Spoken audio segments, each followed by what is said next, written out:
concerned that the report highlights that the regional level of Latin America and the Caribbean presents the greatest exposure of the population to land degradation during the period under review.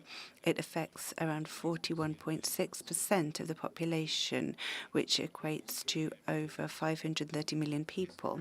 This once again highlights the need to address the effects of land degradation and to increase the availability of financial resources to implement strategies and policies which are effective in order to preserve the health of ecosystems and to ensure the well-being of the population. We believe that the recommendation of using data and indicators from the SDGs, from the Statistical Division of the United Nations, to be worthwhile. These would be validated in advance by national statistics offices, and the aim would be to include them directly in the price platform. The adoption of this measure would not only avoid duplicating efforts, but would also guarantee availability of official and reliable data from countries.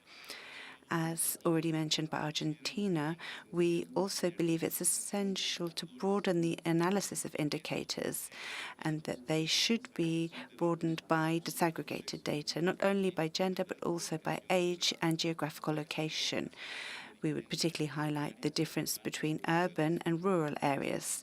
This perspective would enable us to have a broader, more detailed view of the dynamics linked to land degradation and land tenure, thus contributing to more specific strategies to mitigate this challenge. Thank you very much, Madam Chair.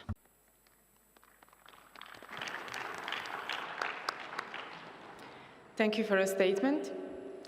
Are there any delegations wishing to take floor under this agenda sub-item? Delegates wishing to take floor?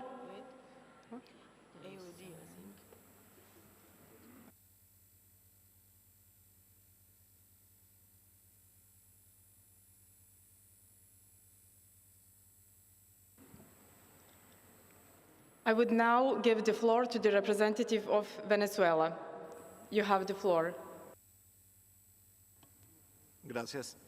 Thank you very much. Greetings, colleagues, delegates, Bureau members, distinguished Madam Chair. Venezuela recommends that we consider making progress in better consideration of the socio-economic impact of land degradation and drought, and that national capacities be bolstered when it comes to adopting indicators on trends in the proportion of the population exposed to land degradation, including disaggregated by gender. Therefore, we request the Secretariat to facilitate guidelines for the indicators and measurement criteria referring to improving conditions of living of affected populations with the view to improving understanding of the socioeconomic repercussions on the population, bearing in mind the experience acquired at national level. Now, in the framework of living conditions, the affected populations and the link to progress and cutting the divide. In Venezuela, recently, we have conducted a second National Congress of Researchers on the climate crisis with a total of over 8,000 participants who attended both in person and online.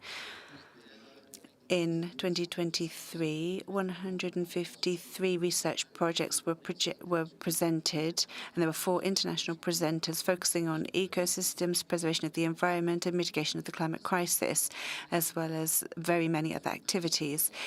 This means that there have been new observers and new research conducted relating to preserving the environment. Thank you for your attention. Thank you for your statement. I give now the floor to the representative of Cuba. You have the floor.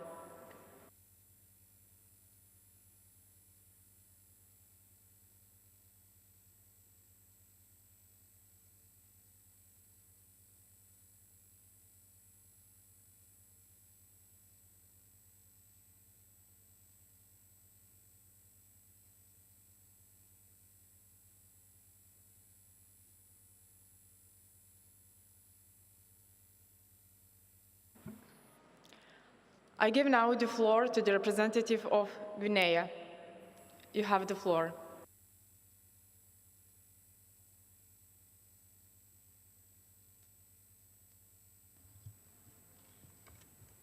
Je vous remercie pour la parole. Thank you for giving me the floor.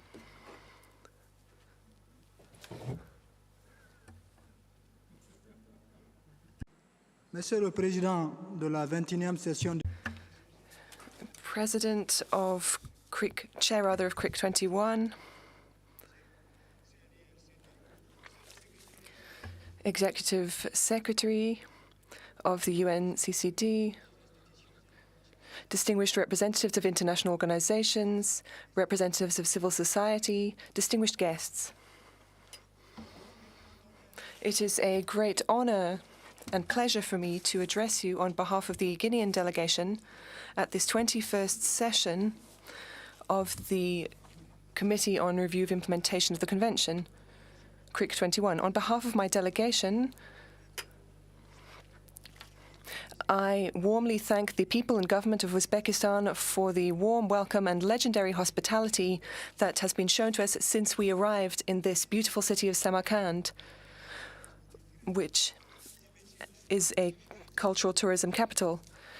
Guinea is located in the Sahel and has great responsibility in the West Sub-Saharan region. We have a rich environment supplying resources to many other countries. We have 23 basins of international reach.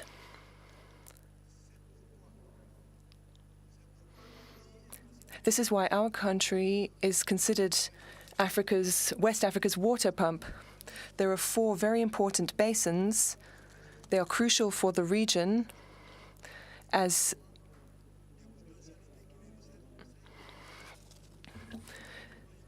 they supply water for economic development and maintaining biodiversity. Their source is in Guinea. Due to climate change, these water sources have reduced, and this may reach 50% of the current daily average by 2100. The Republic of Guinea, as a less developed country and a country with many technical and financial partners, including various international partners, we have support to implement LDN programs. We have defined a neutrality target in terms of land degradation in Guinea under the Ministry for Environment and Sustainable Development, adopted in September, and a high-level policy which solemnly declares national voluntary commitments and our sustainable development goals for 2030. In this regard, the government of Guinea expresses its firm will to reach sustainable development nationally to benefit current and future generations. In this context of climate change and biodiversity loss, we are restoring more than 350,000 hectares suffering from degradation, and we seek to increase the forestation level in Guinea in order to fight land degradation. The climate change adaptation project for our river basins also aims to protect natural environments, and we are also using cutting-edge technology. This is a priority project identified by the African Bank. These experts visited Guinea in May 2019, supported by the Guinean government, to explore the possibility of supporting environmental programs. We should underscore that the global mechanism has recruited international and national consultants whose contracts should end in 2023. The concept note for the project has been shared with the Global Mechanism for Amendment. There is good news. With the support of the Ministry for the Environment, the endorsement letter has been signed by the operational focal point of the GEF, and this was sent to GEF in June. The financing for this project is $20,000 requested for the least developed countries. the Guinean government is contributing $300,000, and the UNDP's contribution is as yet unknown, even though it is due to provide supplementary financial support to the project. Furthermore, the global mechanism has supported Guinea in drawing up its SRS program, its drought program. We are a country that is particularly affected as we have limited means, and I'm convinced that improvement of living conditions for the population will depend on the actions that we take on the ground in terms of implementing the Convention on Desertification. The Ministry of Environment and Development is working tirelessly as the government is firmly committed to tackling the challenge of land degradation neutrality by 2030, becoming a neutral country in terms of land degradation. On behalf of my delegation, allow me to warmly congratulate the Secretariat and the Secretariat of the Convention for working in accordance with their mandates with multilateral development banks and other financing institutions that are competent in the area to continue mobilizing sufficient financial resources to facilitate Guinea's access to transformative programs for LDN, to combat desertification and drought, and to adapt to and mitigate the harmful effects of climate change. I also express my deep gratitude to all technical and financial partners, including the World Environment Fund, the UN Environment Programme, the UNDP, FAO, UNDP, the African Development Bank, and others who have supported the government of Guinea in implementing its environmental policy. Before I conclude, ladies and gentlemen, allow me once again to thank the people and government of Uzbekistan and the Secretariat of the Convention for everything they have done to offer us a pleasant stay in this wonderful country, and for its achievements at CRIC 21. Long live CRIC, and long live international cooperation. Thank you.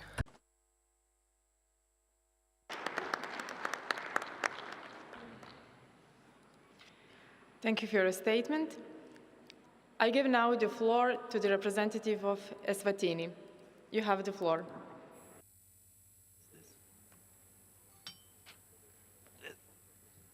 Thank you, Chair.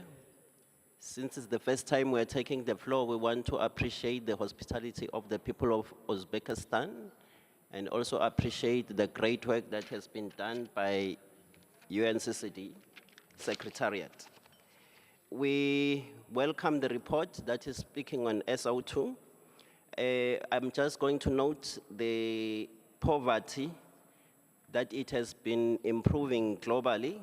However, there is variation, as the report indicates, regionally. For Africa, it is showing that poverty continues to be a problem as it is getting worse. And it is one of the drivers of land degradation as indicated in the report. Therefore, there is still need for country parties or for partners to work together so that we address the issue of poverty and thus addressing the issue of land degradation. When we look at the other factor, which is talking about exposure based on sex or area, there is need to build capacity as indicated also in SO1, that when we want to delineate in the map, we need to know exactly which area within the country parties is affected by land degradation, thus to be able to get the population within that area that is exposed to degradation.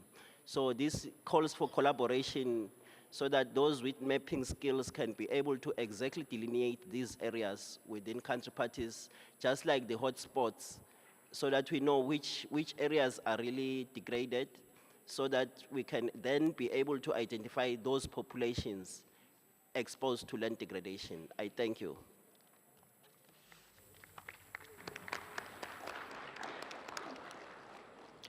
Thank you for your statement. I give now the floor to the representative of Arab Organization for Agricultural Development. You have the floor. بسم الله الرحمن الرحيم. شكرا السيدة الرئيسة. Thank you, Madam Chair.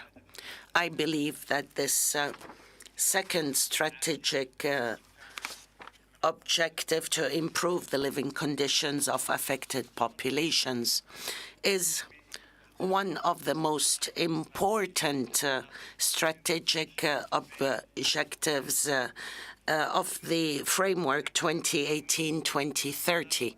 I believe that in order to adapt to climate change in accordance with UNFCCC, it is in that context, and therefore its evaluation must be accurate in that national reports on this objective should not be limited to lists of accomplishments, be that in regards to poverty, combating poverty, or improving clean water and other indicators.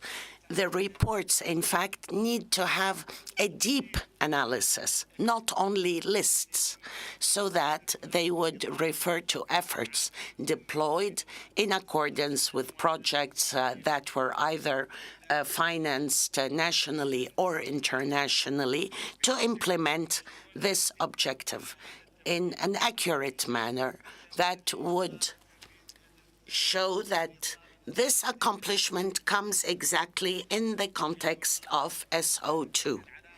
This would show the causal relationship.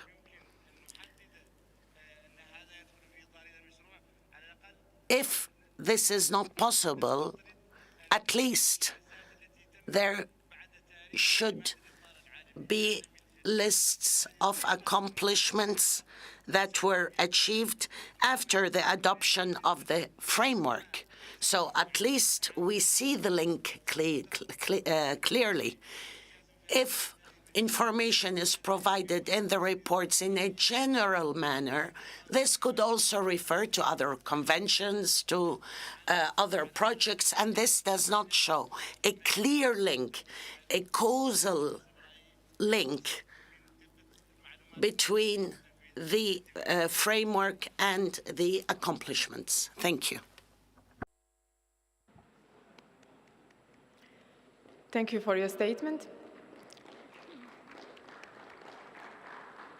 I give now the floor to Mrs. Marioldi Sanchez from either non-governmental organization to speak on behalf of the civil society organizations. You have the floor. Thank you, Chair. Distinguished delegates, civil society organizations accredited to the UNCCD would like to share our concern on the situation of people living in the front line of land degradation, drought, and conflict, particularly those in higher conditions of vulnerability. Efforts to improve the living conditions of affected populations are not yet sufficient. Overexploitation of resources and land use intensification continues to negatively impact ecosystems' health and the well-being of communities. The PRICE national reports present a partial picture of progress on the status and trends on the SO2 indicators. It indicates an increase in poverty in Africa, where living conditions are less favorable, resources less available, and drought and conflicts impacts on food security and energy access more severely. This continent needs much more attention. Reports must consider information on displaced and vulnerable people due to land degradation, conflicts, and war, and support the continuation of their production activities. Reporting methodology needs to improve, with qualitative analysis and voluntary reports from key stakeholders. At the midpoint of the UNCCD strategy, there are still no results that accurately represent the current situation and progress made. It is urgent to strengthen joint efforts for improving the information to better understand socioeconomic impacts of land degradation, drought, and land-related conflicts. Policies and measures that address the root causes of land degradation and poverty are required. enhancing data collection and reporting by using appropriate methods, tools, and indicators to promote reliable data, sustainable land management, and livelihood diversification for affected populations. Land tenure is key for improving living conditions and must remain a priority for LDN and UNCCD implementation and be considered in national reports. Securing legitimate land tenure rights of all land users, particularly of vulnerable and marginalized groups, is also imperative, as well as their meaningful participation in decision-making and an increase in financial and technical support. Thank you.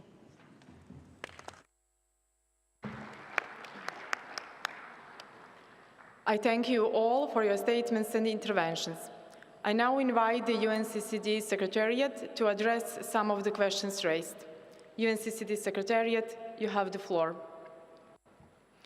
Thank you very much, Madam Chair, and thank you very much to the delegates for their useful suggestions for improvement. I think the discussion here highlighted there are a series of limitations when it comes to reporting on Strategic Objective 2, and especially in identifying the causal relationships between land degradation, drought, and the living condition of affected population. In this regard, one thing I would like to mention is that one of the difficulties we face is that generally socioeconomic data and indicators, especially those related to poverty, are at this stage only available as one national number, one number per country. We have no availability globally of spatially explicit poverty data, for example.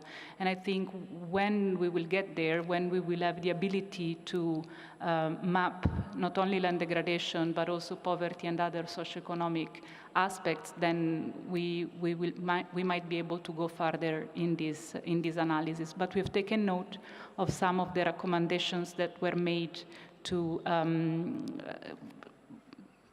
practically address this issue, like listing accomplishment made since the adoption of the strategy, for example, as a way to start assessing the progress made. With regard to the new indicator on the proportion of population exposed to land degradation, I think we have heard there are diverging views in the room. Some parties are favorable to the adoption of the indicators. Some parties are against that adoption, and I think we will make sure these divergent views are fully reflected in the report of the CRIC for a decision then potentially to be taken at the next COP. Regarding this indicator, there were also several suggestions made with the view to continue exploring options to integrate socioeconomic consideration to make it more meaningful and relevant. And so that's something that we will have to explore in preparation for the next reporting process. There were also several parties suggesting that we continue working on tenure and gender-related indicator. Here I would like to mention that this indicator on exposure of population disaggregated by sex was suggested as a first step toward addressing this lack of gender information in the reporting. And indeed, we think that this sex disaggregated data basically represent the foundation for any gender analysis. So it's at least a starting point in that direction. A few years ago, we conducted a study to try and identify whether there were readily available not only indicator but also data sets on gender that could be used for as default for the reporting process. And I think maybe a revision and update on that study could give us some information whether there were any relevant development in that area that we could build on, especially looking at the SDG process and checking if some of these indicators have maybe moved up the tier levels in that process, meaning that the methodology is now internationally agreed and data are regularly collected. So that's something else that we could do to prepare for the next round. I think I will stop here and give the floor to my colleague Brian to complement. Thank you very much. Thank you, Sarah. Yes, I would just pick up on the point of further disaggregations of the indicator on poverty. We use the World Pop project population grids as default data. They are provided in age and sex structures, and there is no further disaggregation of that data set available. So we can further disaggregate by age.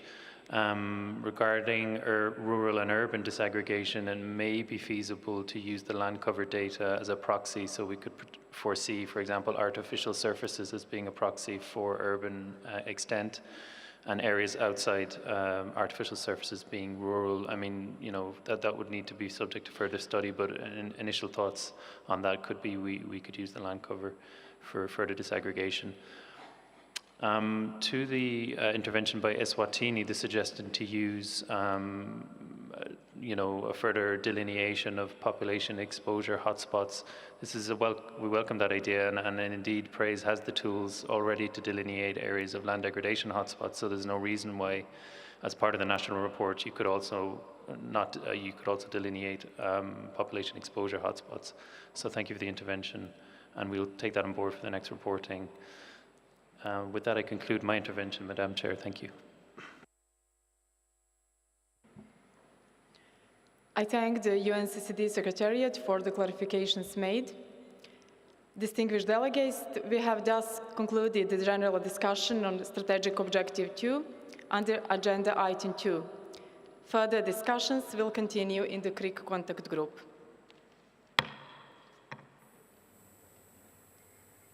I now invite the committee to continue consideration of Agenda Item 2, Assessment of Implementation, Strategic Objectives 1 to 4. The committee will now begin consideration of Strategic Objective 3, for which you have before you document ICCD/CRIC21/4. I would like to invite Mr. John Skarika of the UNCCD Secretariat to introduce the document. Mr. Karika, you have the floor. Thank you, Madam Chair. Good morning, distinguished delegates. In Decision 7, COP13, the Conference of the Parties to the United Nations Convention to Combat Desertification adopted the UNCCD 2018-2030 Strategic Framework. Strategic Objective 3 of this framework aims to mitigate, to adapt, and to manage the effects of drought in order to enhance the resilience of vulnerable populations and ecosystems.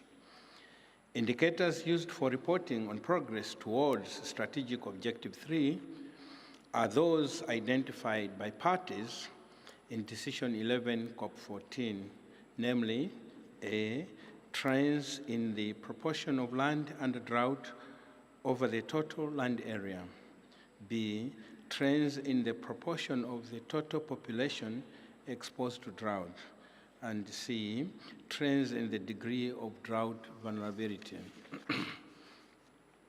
In line with this, I'm pleased to present document ICCD/CRIC 21/4, which contains the synthesis and preliminary analysis of information submitted by country parties on Strategic Objective 3.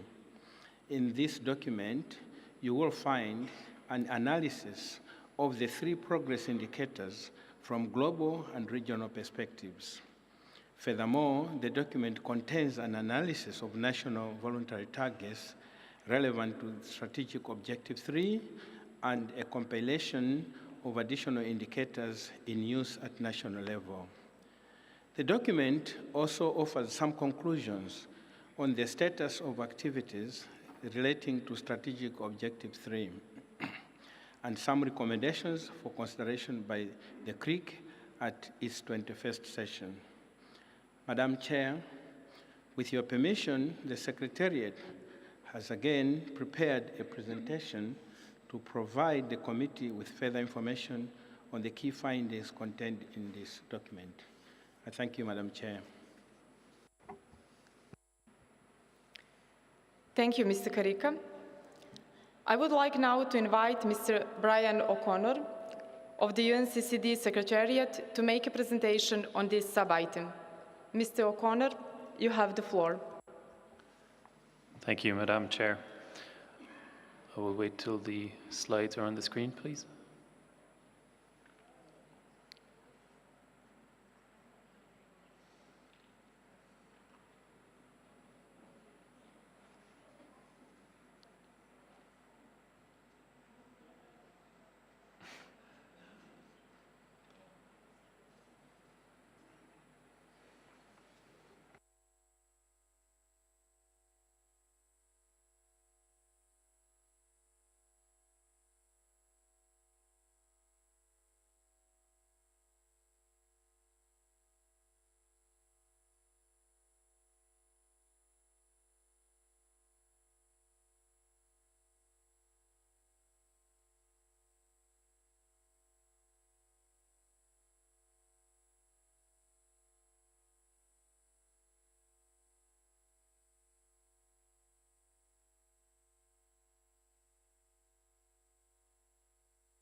Great. Apologies for the delay. I will now begin my presentation.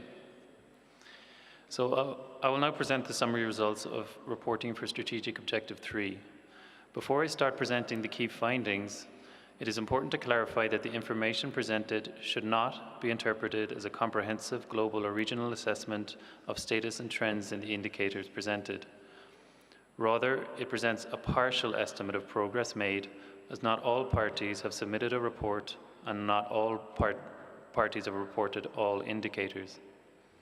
For instance, of the 126 national reports submitted to the UNCCD, 111 reports contained quantitative information on at least one of the indicators under SO3. Reporting rate varies slightly from indicator to indicator, and the total land area reported represents around half of the global land area.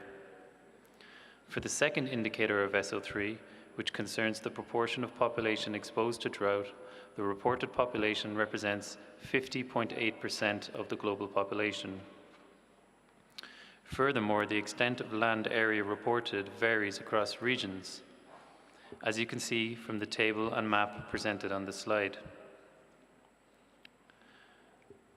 Now I will present just a couple of key findings for each indicator under SO3.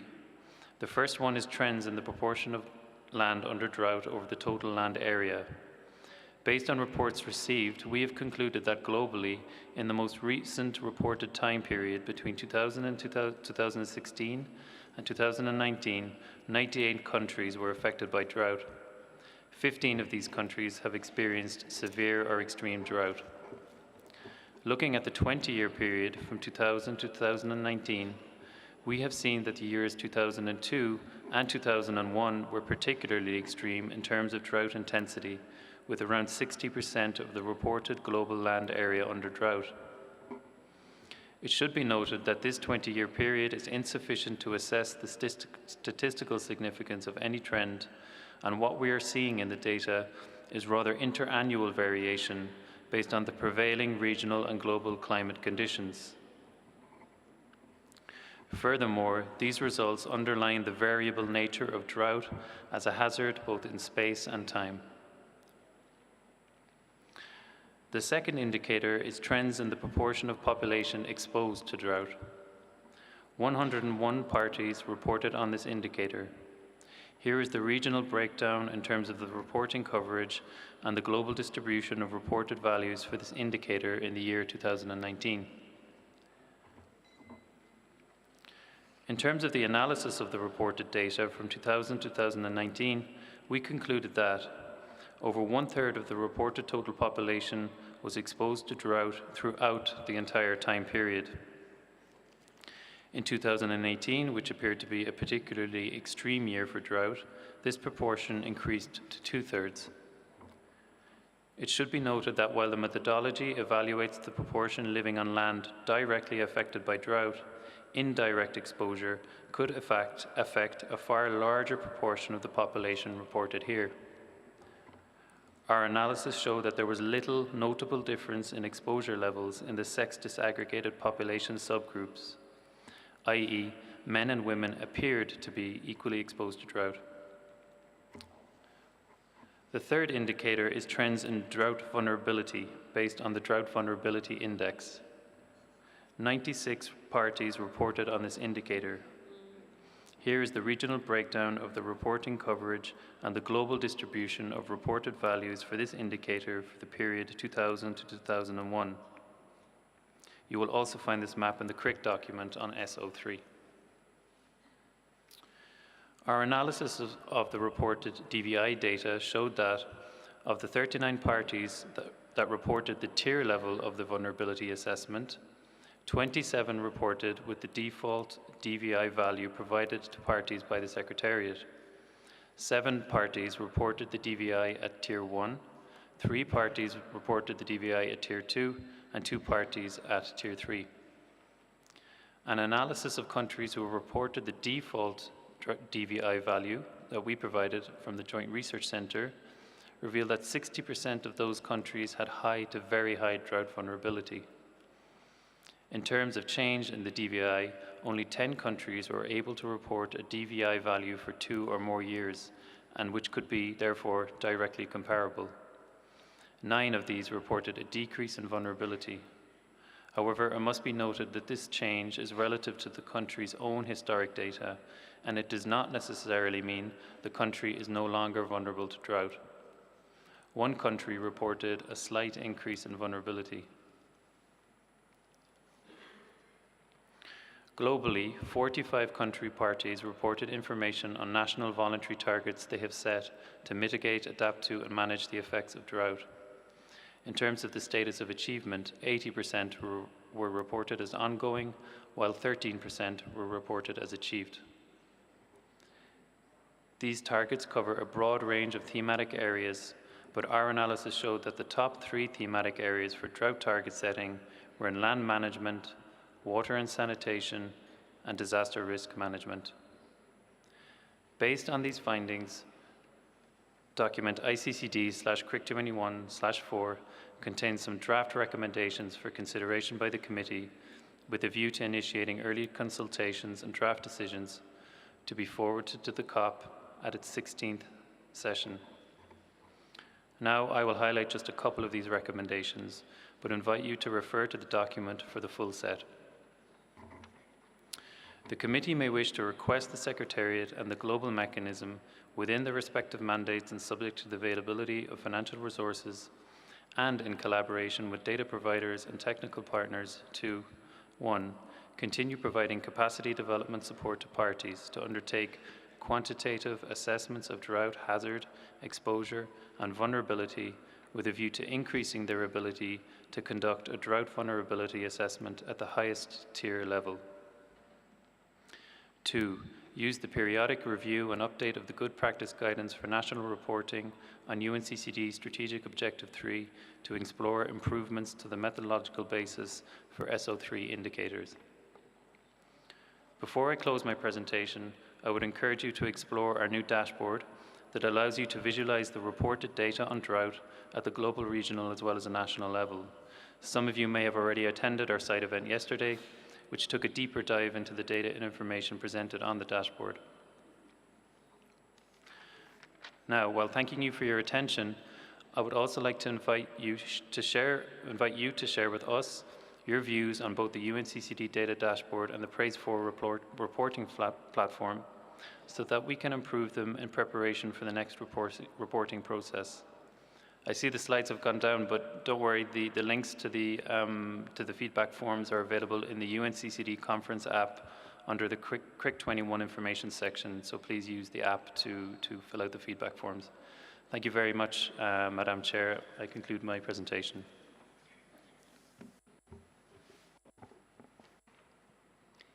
Thank you, Mr. O'Connor. I would now like to open the floor for a discussion on the document presented under this agenda item.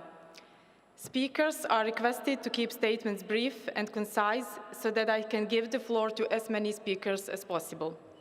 I will take all comments and then give the floor to the Secretariat to respond. Delegates wishing to take the floor are invited to raise their flag. I give the floor to the representative of European Union. You have the floor. Thank you, Madam Chair. Chair, distinguished delegates and representatives, the EU and its 27 member states welcome the first reporting process by parties on Strategic Objective 3 and the Secretariat's preliminary analysis of the submitted information.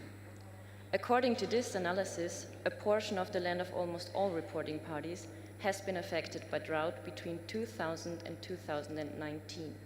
This underlines that droughts are not only limited to dryland areas. They are a global challenge which require global action.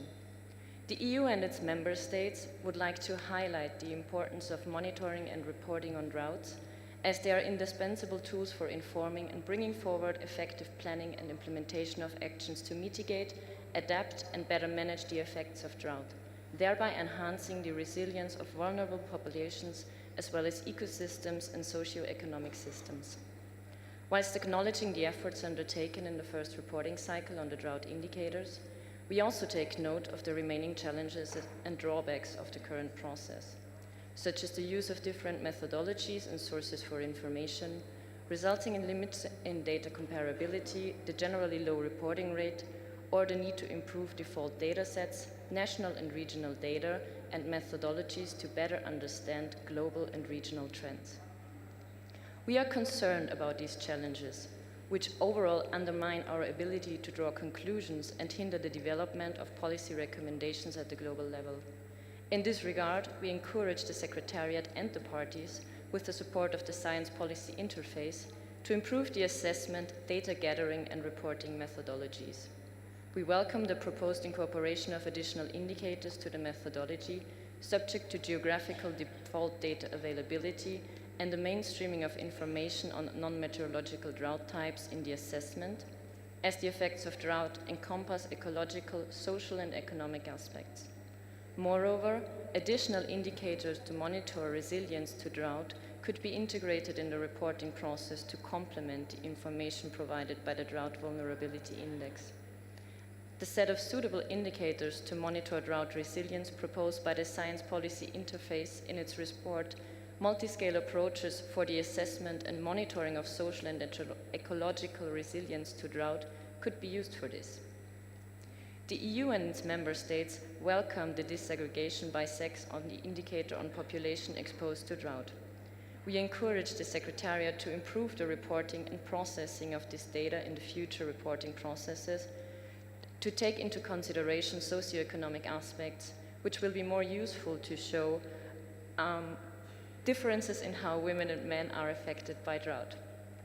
Further disaggregating data, for example by age and geographic location, may help us better understand the impacts of drought on the population, but we suggest assessing the added value and additional resources this would require, considering that if the indicator only takes into account physical location and not socioeconomic aspects, this further disaggregation may not provide us with the accurate information about differences between social groups.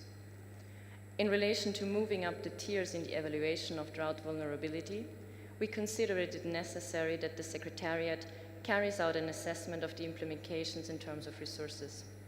Furthermore, due to the lack of comparability between reported data and the lack of harmonization between the sources used by parties to report, we consider that agreeing on a common methodology which would allow us to easily obtain values of the Drought Vulnerability Index could assist parties in developing systems to gather national data and provide more accurate estimations about drought vulnerability that would not lead to limitations in comparability at global level. Therefore, we consider that future discussions are needed concerning the improvement of the methodology, taking into account the existing difficulties, such as the existence of variants and non-easy obtainable vulnerability components.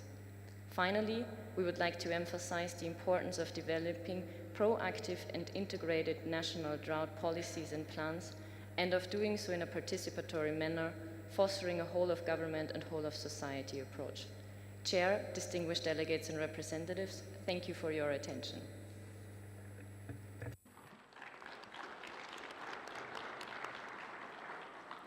Thank you for your statement. I give now the floor to the representative of Argentina. You have the floor. Gracias. Thank you very much, Madam Chair. Argentina has suffered over the past 3 years from the consecutive effects of the phenomenon of La Niña, which our country has seen in extended droughts.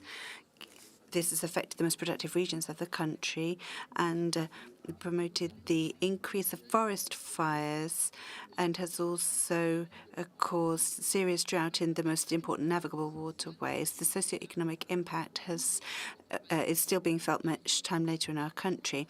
In this context, we have paid particular attention to reporting under this objective, and we welcome its inclusion as mandatory in terms of the central objectives. Based on the results from Argentina, we believe that it's important to analyze not only the standardized precipitation index over 12 months to assess the proportion of land affected by drought, but also to consider other variables to be able to assess the state of land given the precipitation variability. We would note that the SPR has an atmospheric component to it as well, so it's important to provide information regarding the impact on variables on land, particularly regarding the different productive sectors and ecosystems.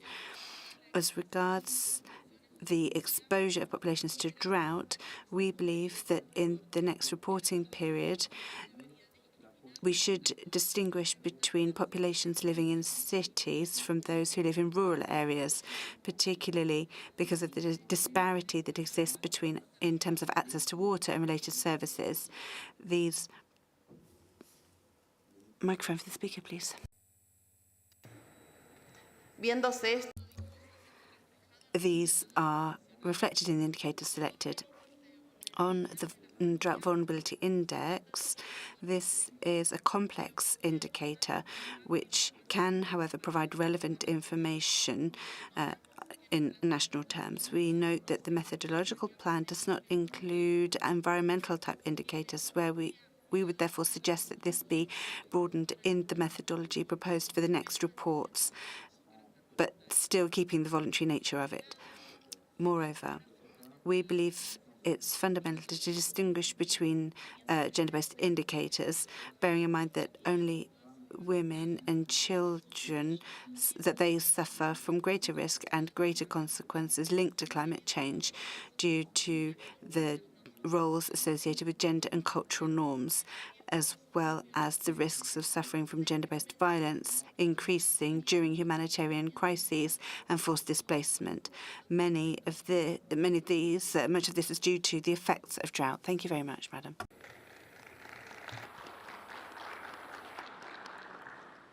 Thank you for your statement. I give now the floor to the representative of Eswatini. You have the floor.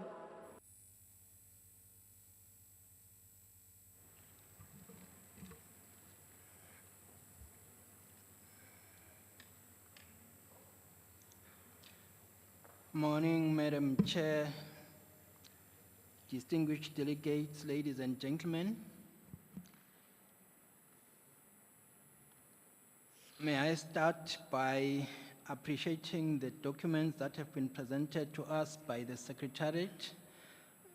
We are aware as the Africa Group, as I'm taking the statement on behalf of the Africa Group, that preparing these documents, especially this SO3, has been a nightmare. Madam Chair, we are aware that there are a number of challenges when it comes to the statistics, methodologies, data, and the limited number of reports submitted on this subject. But despite all that, we are convinced that the indicators reflected in this report is sort of reflecting the bad situation on the ground. The problem of drought has become a pandemic and need urgent action and commitment. What can simply be underlined is the revelation by these reports that 2 out of 3 people worldwide are affected by drought in one way or the other. It can simply be summarized by saying there is a need for additional resources and additional effort to improve prediction, forecasting, and more importantly, intervention on drought. The report has made recommendations on further work to be done. We welcome these recommendations very much, but however, for us, what is proposed is business as usual. We believe that we have to move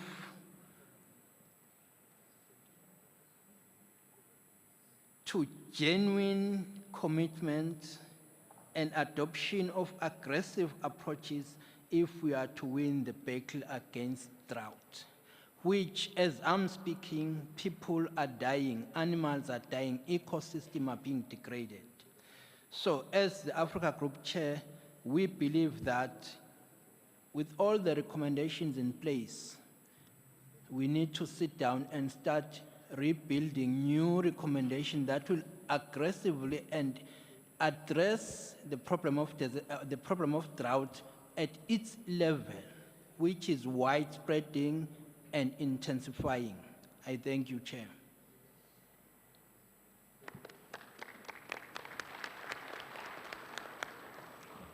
Thank you for your statement.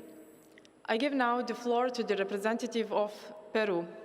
You have the floor. Thank you very much, Madam Chair, for giving me the floor.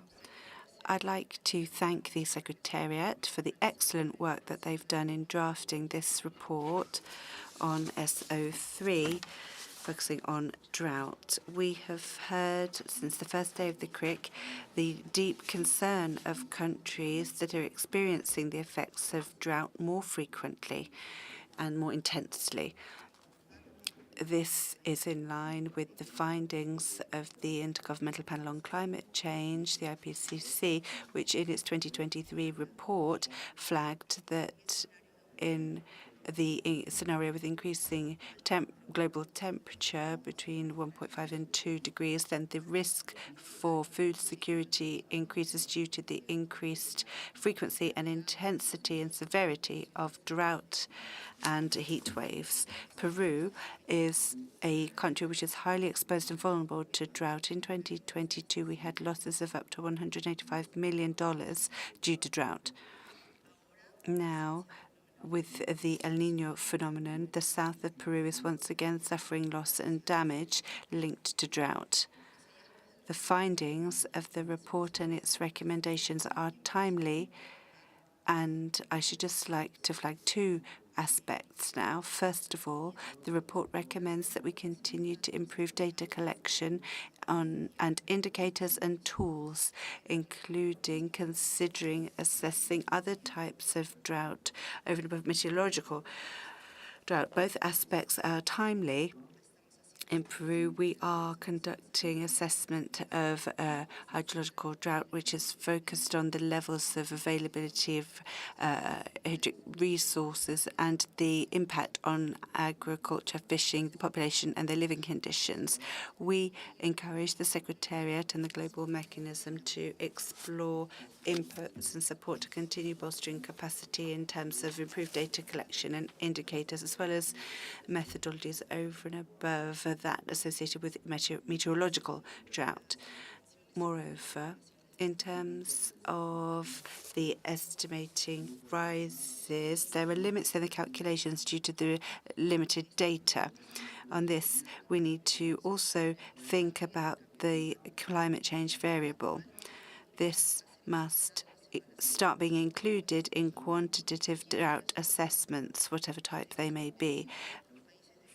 Countries must bolster their capacities to understand drought and its trends, not only looking at previous behaviour, but also climate change scenarios based on the latest modelling.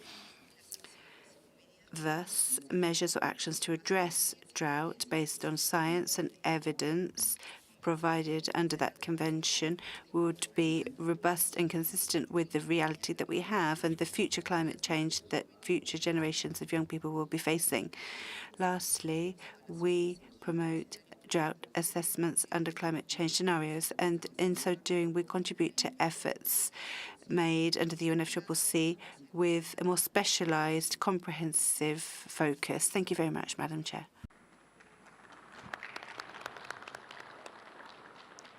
Thank you for your statement. I give now the floor to the representative of Ecuador.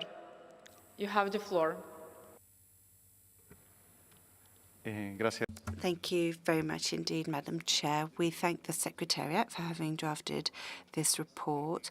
We would highlight that at the current time, for our country, we're facing one of the most severe periods of drought, particularly in our Amazonic region.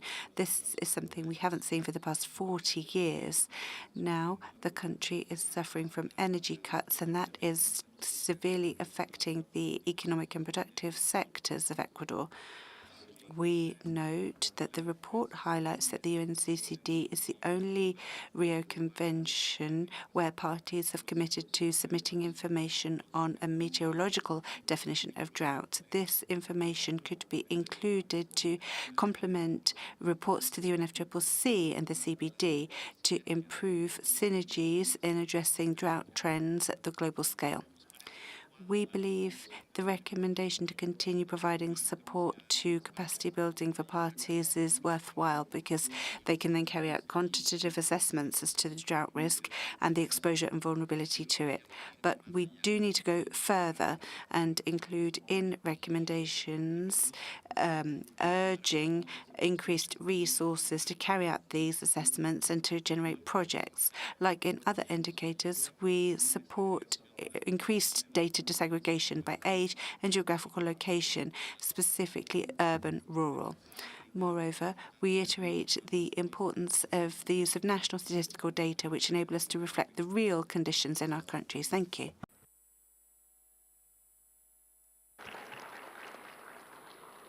Thank you for your statement.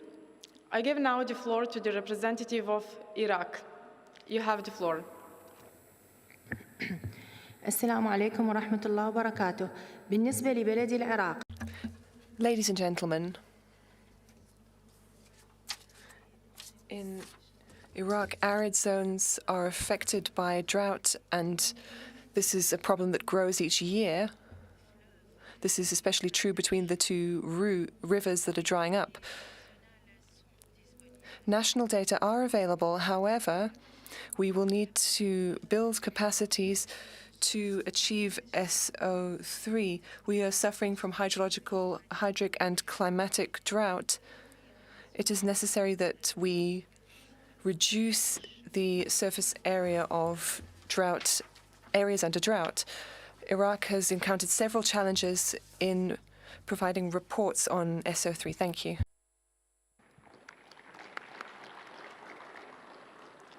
Thank you for your statement. I give now the floor to the representative of Kenya. You have the floor.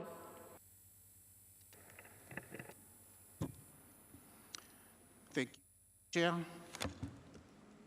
Madam Chair, while welcoming this report, Kenya would like to support the sentiments raised by previous speakers, especially Shwatini, on the agenda item on drought. Madam Chair, drought as provided in the report presented appears as a major global challenge that requires effective, efficient, and united approach to sustainably manage the challenge. Madam Chair, the Convention appears to be the most appropriate pathway to establishing efficient, effective, and sustainable approaches to drought management options. We are of the view that, Madam Chair, the establishment of an instrument on drought would be the most the best method to draw attention to drought-related issues in an effective, efficient, and integrated manner, while also addressing issues of synergies among the other Rio conventions. Madam Chair, we reiterate that if drought-devastating impacts are not addressed in an efficient, effective, and integrated manner, it may lead to a crisis as it will impact negatively on sustainable development goals and national development goals, pushing the already many affected people to more challenges. We call upon all of us to dedicate our efforts and resources, as advocated by previous speakers, towards addressing drought to save the many people negatively affected by drought as provided in this report. I thank you, Madam Chair. Thank you.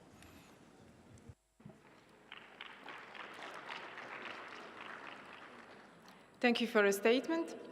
I give now the floor to the representative of Mexico. You have the floor. Thank you, Madam Chair. Quisiéramos decir nuestra posición.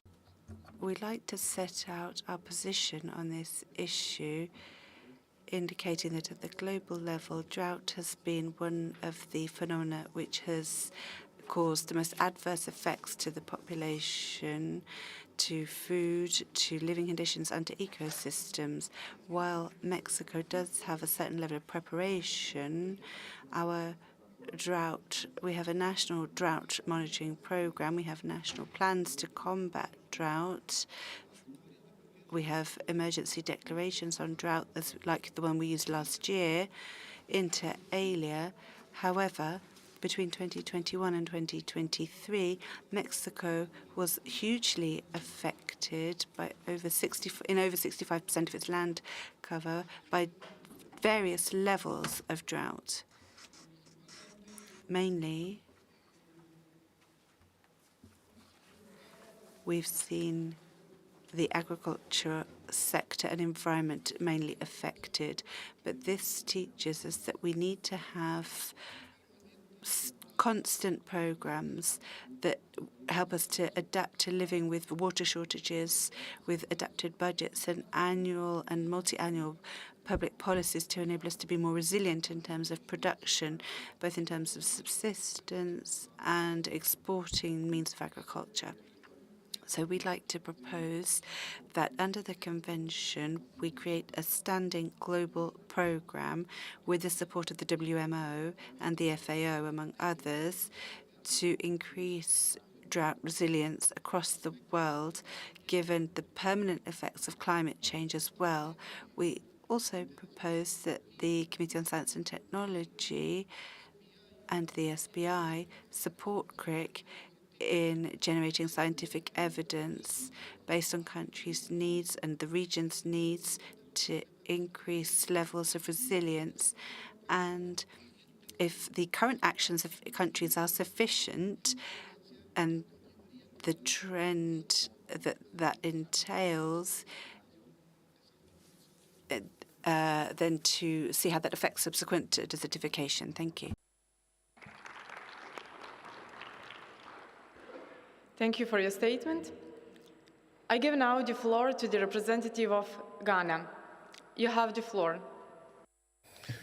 Madam Chairperson, I'd like to take this opportunity to express our profound appreciation to the government and people of Uzbekistan for the warm hospitality extended to us since our arrival here in this beautiful city of Samarkand.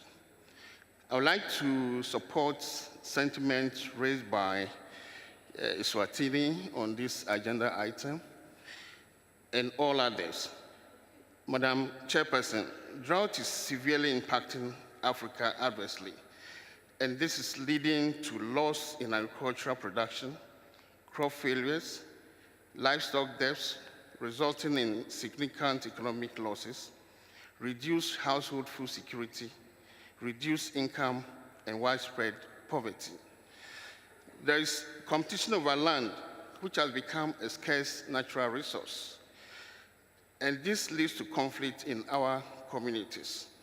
Madam Chairperson, those who are involved in this intractable conflict were not initially enemies, they were friends.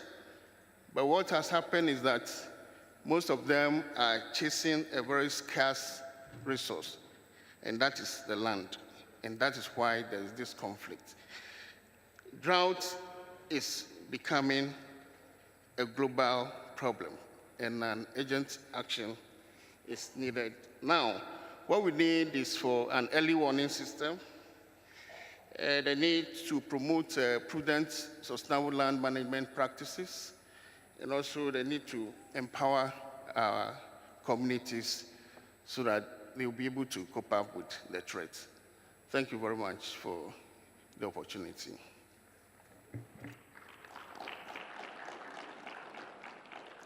Thank you for your statement.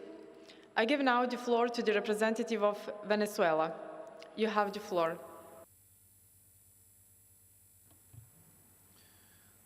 Saludos. Gracias. Thank you. Thank you for giving us the floor again. Venezuela urges continuation in better understanding the effects of drought in order to improve actions that will enable us to ensure resilience of ecosystems and care for vulnerable populations. This is SO3 and is key for further development. However, we believe that it is complex. Well, the methodology-based disaggregated by gender, sex, and so on in terms of the population exposed to drought. That's complex. So we would ask the Secretariat to provide assistance so that we can make progress in developing the related indicators, as well as to develop tools that enable us to use national data to look at areas of particular vulnerability. This will also help us have measures to promote awareness, to better understand the possible risks and impact of this phenomenon, and will enable us to identify areas and vulnerable sectors, as well as factors contributing to that vulnerability. This will facilitate decision-making on implementation of resilience measures. Thank you. Thank you for your statement. I give now the floor to the representative of Morocco. You have the floor. Merci infiniment. Thank you very much, Madam Chair. At the outset, I would like to thank the Secretariat for the high-quality work and for the support provided in preparing national reports, and also for having carried out the summary and analysis work. While supporting the declaration made by Eswatini on behalf of the African Group, I would like to underscore that in the report and the consolidated presentation, we note that at the planetary level, the phenomenon of drought is growing in terms of frequency, extent, and intensity, leading to considerable socioeconomic impacts. Also, the UN Office on Disaster Risk Reduction has found that over the last 20 years, droughts have become more recurrent and extensive, covering millions of people and leading to significant financial losses around the world. We support the recommendations made in this regard. We should note that treatment of this issue needs to be stepped up and better structured, given that this is one of the most devastating natural disasters, which affects a significant portion of the global population, paralyzes food production, damages grasslands and pastureland, and leads to damages to market and loss of human and animal lives, growth in migration flows, and exacerbation of conflicts and tensions.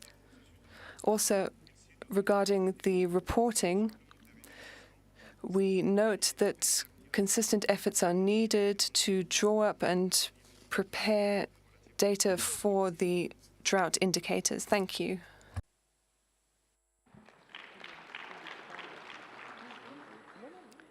Thank you for your statement.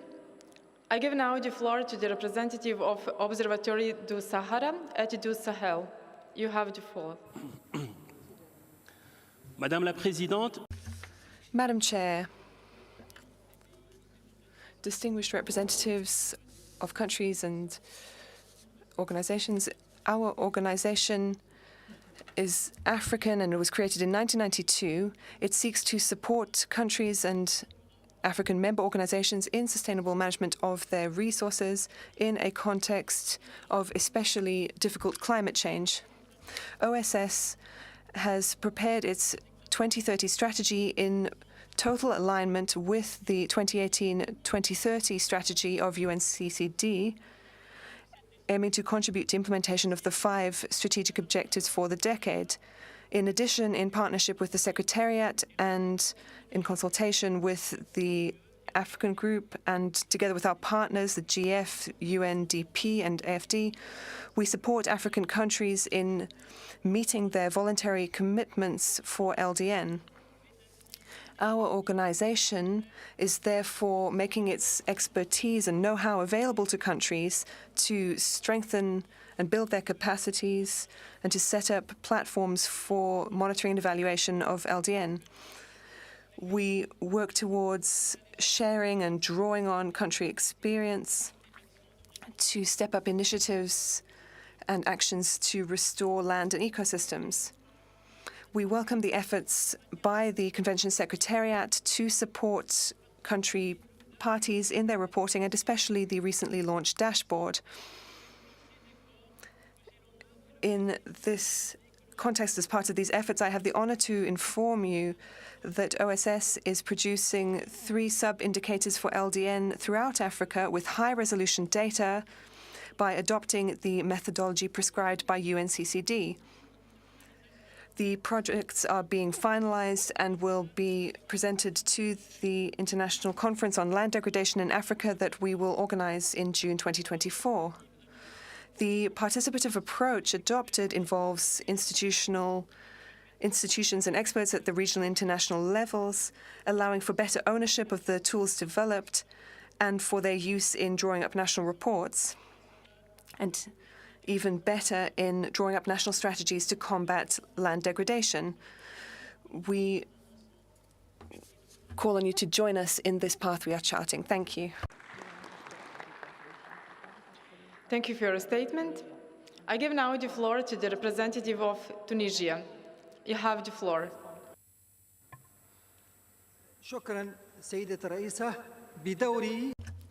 Thank you, Madam Chair. I would like to thank the Convention Secretariat for the report presented. This report contains the indicators on drought. We have taken note of these indicators and the very reliable information. Having said that, the current drought situation throughout the world is extremely concerning. The impacts of drought are being exacerbated, and these impacts are not felt only in agriculture or livestock rearing or crop production, but also the impacts are felt in terms of food security and in social terms. There are also impacts on ecosystems and biodiversity in general.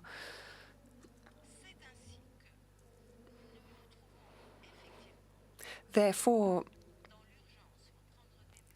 we are dealing with an urgent situation. We need to take measures at every level, as drought is no longer simply a national concern, but has become very much a global one. Thank you. Thank you for your statement. I give now the floor to the representative of Republic of Korea. You have the floor.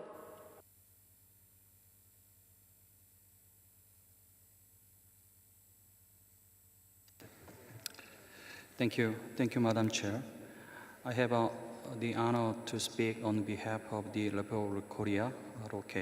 First of all, we would like to express our gratitude to the UNCCD Secretariat and all the members of the Intergovernmental Working Group on Drought for their tireless effort and their work to address drought issues.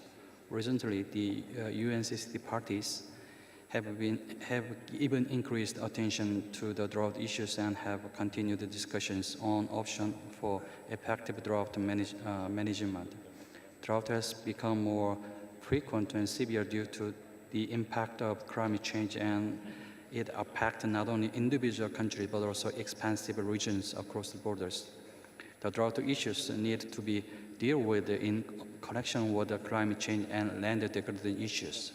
The ROK is making effort to join international cooperation to implement the restoration activities of degraded land and forest. This comes from our successful experience in rehabilitation of degraded land for the past 50 years. Korean people planted 12 billion trees on 12 million hectares of degraded land from 1973 to 1987. Since the completion of the National Rehabilitation Program, the Korean government has pursued sustainable forest management. This nationwide effort helps prevent floods and mitigate the impact of drought, including increased water conservation. The ROK understands that in order to solve drought issues, there are not only landscape restoration like that of Korea's experience, but also other effective ways. However, noting that reducing land degradation by tree planting can substantially mitigate the impact of droughts, we would like to share our experience and knowledge to implement LDN with UNCCD parties. Lastly, in order to address drought issues, we would like to ask the Secretariat to develop partnership with the relevant initiatives and international organizations, especially in the context of promoting LDN goals. We also would like to mention the importance of working with the private sectors. For instance, in Korea, in recent years, private companies are exploring opportunities to collaborate with international organizations to align their business practice with the environmental, social, and governance ESG standards.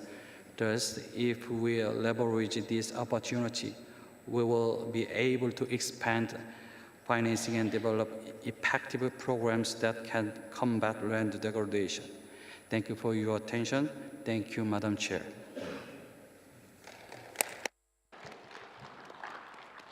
Thank you for your statement. I give now the floor to the representative of Pakistan. You have the floor. Thank you, Madam Chair, for providing this opportunity. And I echo the same concern with the other parties that droughts are becoming more frequent in scale and impact around the world, affecting millions of people around the world, especially the marginalized groups and vulnerable people. Last year, we faced severe temperatures during summer seasons, followed by extended drought.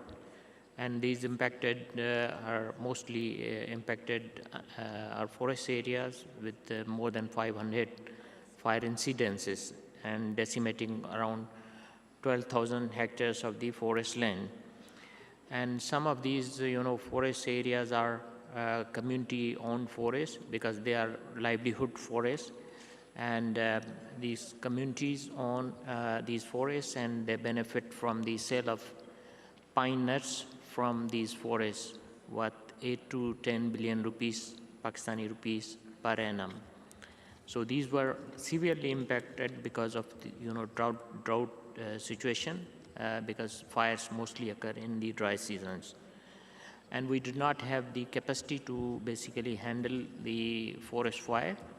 And we had to seek support from our neighboring country, Iran, to seek a plan to extinguish the fire that lasts more than 15 days. So we recommend this forum to pay serious attention to this very important issue, particularly building the capacities of the parties who are affected by drought-like situations in terms of their, building their capacity in early detection of droughts and mitigation and implementation of other measures for mitigation of drought. Thank you, Madam Chair.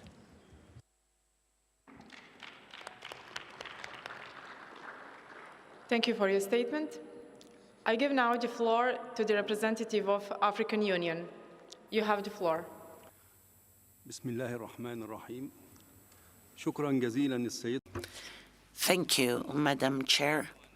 First of all, I would like to thank the people and government of Uzbekistan for their kind hospitality. I also thank the Secretariat for this report. We all know that drought has a negative impact on the economy, the environment, and the economy. Therefore, we support what was said by the distinguished representative of Eswatini, Kenya, Ghana, and Morocco. We hope that the recommendations and actions will be as important as drought is on the ground. It is a dire situation. I therefore hope that our recommendations will be as strong. Every moment, drought increases on the planet, and we must take such action. Thank you. Thank you for your statement. I give now the floor to the representative of Nigeria. You have the floor. The UNCCD Chair, distinguished delegates, on behalf of Nigeria, I would like to appreciate the government of Uzbekistan for their hospitality and excellent organization of this meeting. I would also thank the UNCCD for presenting these reports. I align with the sentiment of Ghana on the effect of drought on the African continent. Drought has serious effect on about 40 million people in Nigeria, and this has led to loss of livelihoods of particularly those living around the Lake Chad region, and this has pushed so many people into poverty. One of the greatest impacts of drought on the people in Nigeria is serious insecurity and forced migration. There is need, therefore, for a regional and coordinated action on drought mitigation in regions, particularly around the Lake Chad portion. Thank you. Thank you for your statement. I give now the floor to the representative of Burkina Faso. You have the floor.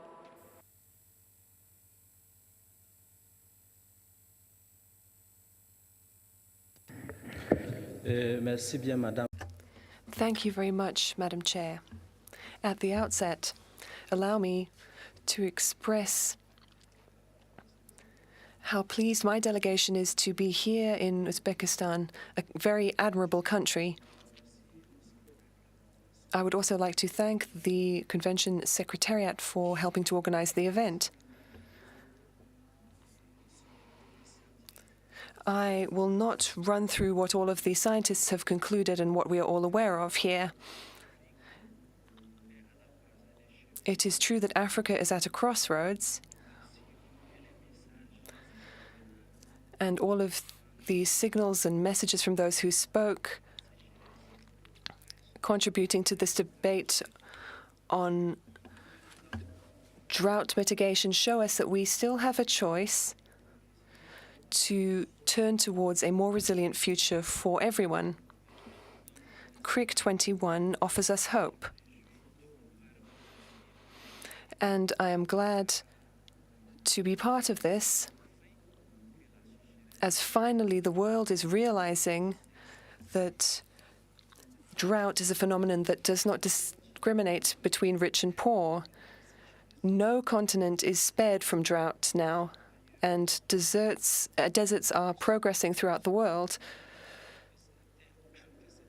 We all agree that it is particularly poor countries and African countries that are suffering the worst impacts. Here, I should like to ask you for your assistance, for particular attention to the worst affected countries who do not have the means to ensure water in their countries, But if we have sufficient will, then all of us will be able to ensure that there's sufficient water and food for planet Earth. And then we will all be on the same level. We will be able to deal with things in the same way and protect the world together. Thank you. Thank you for your statement. I give now the floor to Mr. Patrice Burger from CRIC non-governmental organization to speak on behalf of civil society organizations. You have the floor. Merci, Madame. Thank you, Madam Chair. Distinguished delegates, I am Patrice Burger, President of the French NGO CRIC and a founding member of DrownNet. I am addressing you on behalf of civil society organizations present at CRIC 21. Improving living conditions for effective populations, mitigating the impacts of drought, adapting to them and managing them. This is the vision set out for the Convention 30 years ago. Strategic Objectives 2 and 3, adopted 23 years later, are the path that we must chart to reach our goals, even though we are very much behind. In human terms, the severity, frequency, and growing impact of droughts, fires, and flooding that follow them are filling humanity with anguish. And young generations are already pointing to us. In countries that believe themselves safe from the threat, the three types of drought, meteorological, hydrological, and socioeconomic, are combining to impact soils and land in the north and in the south, destabilizing societies. It is a misconception to believe that success in combating drought can be resolved through a full frontal battle. On the contrary, this requires us to act in the short and long term, anticipating the risk in its hazard and exposure dimensions and by investing in resilience. This requires a prior review of vulnerabilities in terms of people and ecosystems. Agroecology-based technologies are an excellent option, and scientific evidence is building up, showing their ability to reduce vulnerabilities by contributing to the neutrality that we so value. This means changing software and moving from disagreements and special interests, for instance, that lead us to use the euphemism, the disaster of the Aral Sea. This is the ultimate example of what we are capable of doing, but what we should not do. This is why stepping up efforts to adapt, mitigate, and manage the impacts will require more determined risk integration efforts and must be linked to climate change, sustainable development, and disaster risk reduction. Developing further public policies for drought is no longer sufficient at this point, ladies and gentlemen. Distinguished delegates, there is also the issue of equity in our world in how drought is managed, including its asymmetric impacts on people.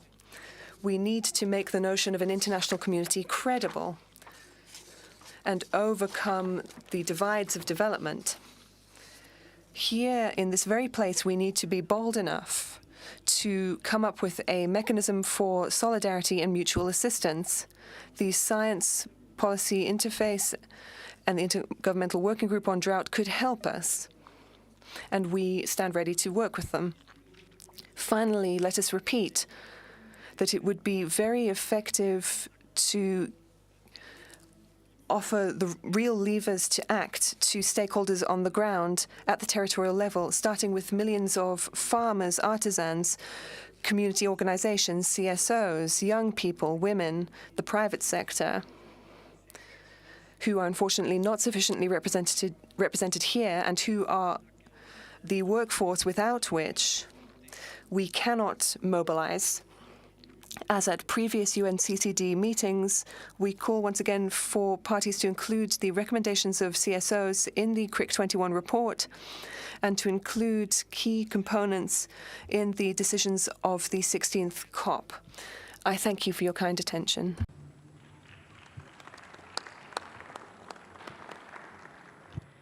I thank you all for your statements and interventions. I now invite the UNCCD Secretariat to address some of the questions raised. UNCCD Secretariat, you have the floor. Thank you, Madam Chair. Summarizing the number of interventions that we've just heard, we hear a worsening situation of drought everywhere and in time, and indeed the national reports have reflected that situation. Drought as a hazard occurs naturally. Indeed, it is a part of the natural climate regime in some parts of the world. And we are seeing that being exacerbated by climate change, but also episodic weather phenomena or climate phenomena such as El Nino and La Nina, which have been highlighted by some speakers. So this gives us even more momentum and impetus to build drought resilience. I noted a number of comments and recommendations on the nature of measuring drought, such as the expansion of the indicators to account for non-meteorological drought types, further disaggregation of the drought exposure indicator to other subpopulation subgroups and land cover types, and also the suggestion that SPI, a standardized precipitation index, potentially be calculated over longer time periods than the 12 months that we have recommended. Now, we have a recommendation in the document that asks the Secretariat to review and update the good practice guidance on UNCCD SO3 and to explore the improvements to the methodological basis for the SO3 indicators. And these indeed, the recommendation indeed addresses the expansion to other types of drought hazard that are beyond meteorological drought. Also, the inclusion of other indices such as the SPEI, the Standardized Precipitation Evapotranspiration Index, and including an assessment of ecosystem exposure based on land cover data. So we think that by following through in this recommendation, we will indeed address a number of the methodological issues which have been raised this morning. Another very interesting perspective that has been shared this morning is the synergies between land degradation neutrality and drought mitigation. So we see that by achieving and by working harder to achieve LDN by 2030, we may indeed also achieve drought mitigation goals. So again, that gives us more impetus to work toward achieving LDN by 2030 while also addressing drought mitigation. Now, there have been other topics which have been raised from the floor this morning, which I believe may be more appropriate to be addressed in the next agenda item by the IWG on drought. So if you don't mind, I would leave them to be addressed later. I might give it over to Sarah to complement anything I have said. Thank you, Madam Chair. Thank you, Brian. So just to complement maybe what you have said and building on the suggestions that came from the floor, I think in the recommendation that points at the review of the good practice guidance, then more than one party have suggested that we do this in collaboration with the CST and with the SPI. We indeed have already a mechanism in place by which the CRIC and the CST work together on methodological issues related to reporting, and we can certainly work to try and make this mechanism more effective. I have taken note in particular of the recommendation to involve the SPI and to consider their report on the multi-scale approaches for the assessment and monitoring of drought resilience as a source potentially of additional indicator that could be used in the assessment. In addition, I have noted a frequent call for capacity development support and technical assistance. So I think that was really raised by many parties, and a few parties also raised the need of mobilizing additional resources, certainly for drought implementation, but also for monitoring and early warning. So those are other points that I think will have to be reflected in the report. And I think I will stop here. Thank you very much, Madam Chair. I thank the UNCCD Secretariat for the clarifications made. Distinguished delegates, we have thus concluded the general discussion on Strategic Objective 3 under Agenda Item 2. Further discussions will continue in the CRIC contact group.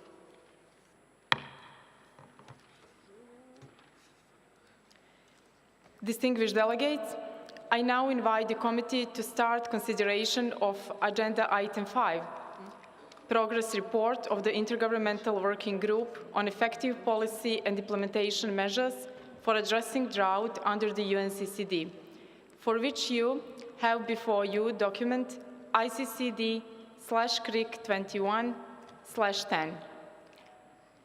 I would like to invite the co-chair of the Intergovernmental Working Group on Drought, Mr. Michael Bruntrup, to introduce the document.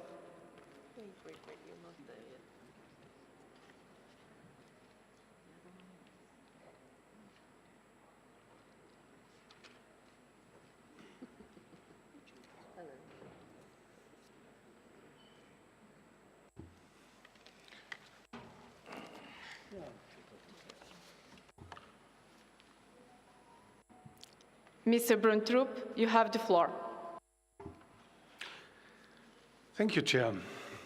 Distinguished delegates, by its decision 23 COP15, parties established an intergovernmental working group on effective policy and implementation measures for addressing drought under the UNCCD with the view to presenting its findings and recommendations to parties for their consideration at COP16. By the same decision, the COP requested the IWG to prepare a progress report for consultation with parties at this 21st session of the CRIC. Document ICCD CRIC 2110 reviews the progress made towards fulfilling the requests as contained in decision 23 COP15. The IWG has deliberated on the under-recognized potential of holistic and more proactive approaches to underwrite and better enable the commitments made under the UNCCD on drought. These commitments include combating desertification through land and drought management as the core mandate of the UNCCD, but also contribute to other global agendas, such as adaptation to and mitigation of extreme climate change events, disaster risk reduction, and the green economic recovery, including for the most vulnerable communities and ecosystems. The IWG report summarizes the progress made until June 2023. One of the key achievements includes the identification of a set of 8 key policy options to be considered for comprehensive and accelerated drought risk management under the UNCCD. They were condensed out of 48 global, regional, and national level initial propositions, and they will be further elaborated, evaluated, justified, and maybe further condensed. The IWG will finally evaluate them according to a common evaluation scheme to develop findings and recommendations for consideration by the parties at the forthcoming COP16. This document also proposes a plan of action for the next step until COP16.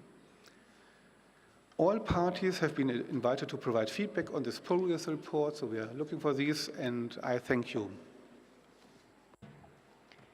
Thank you.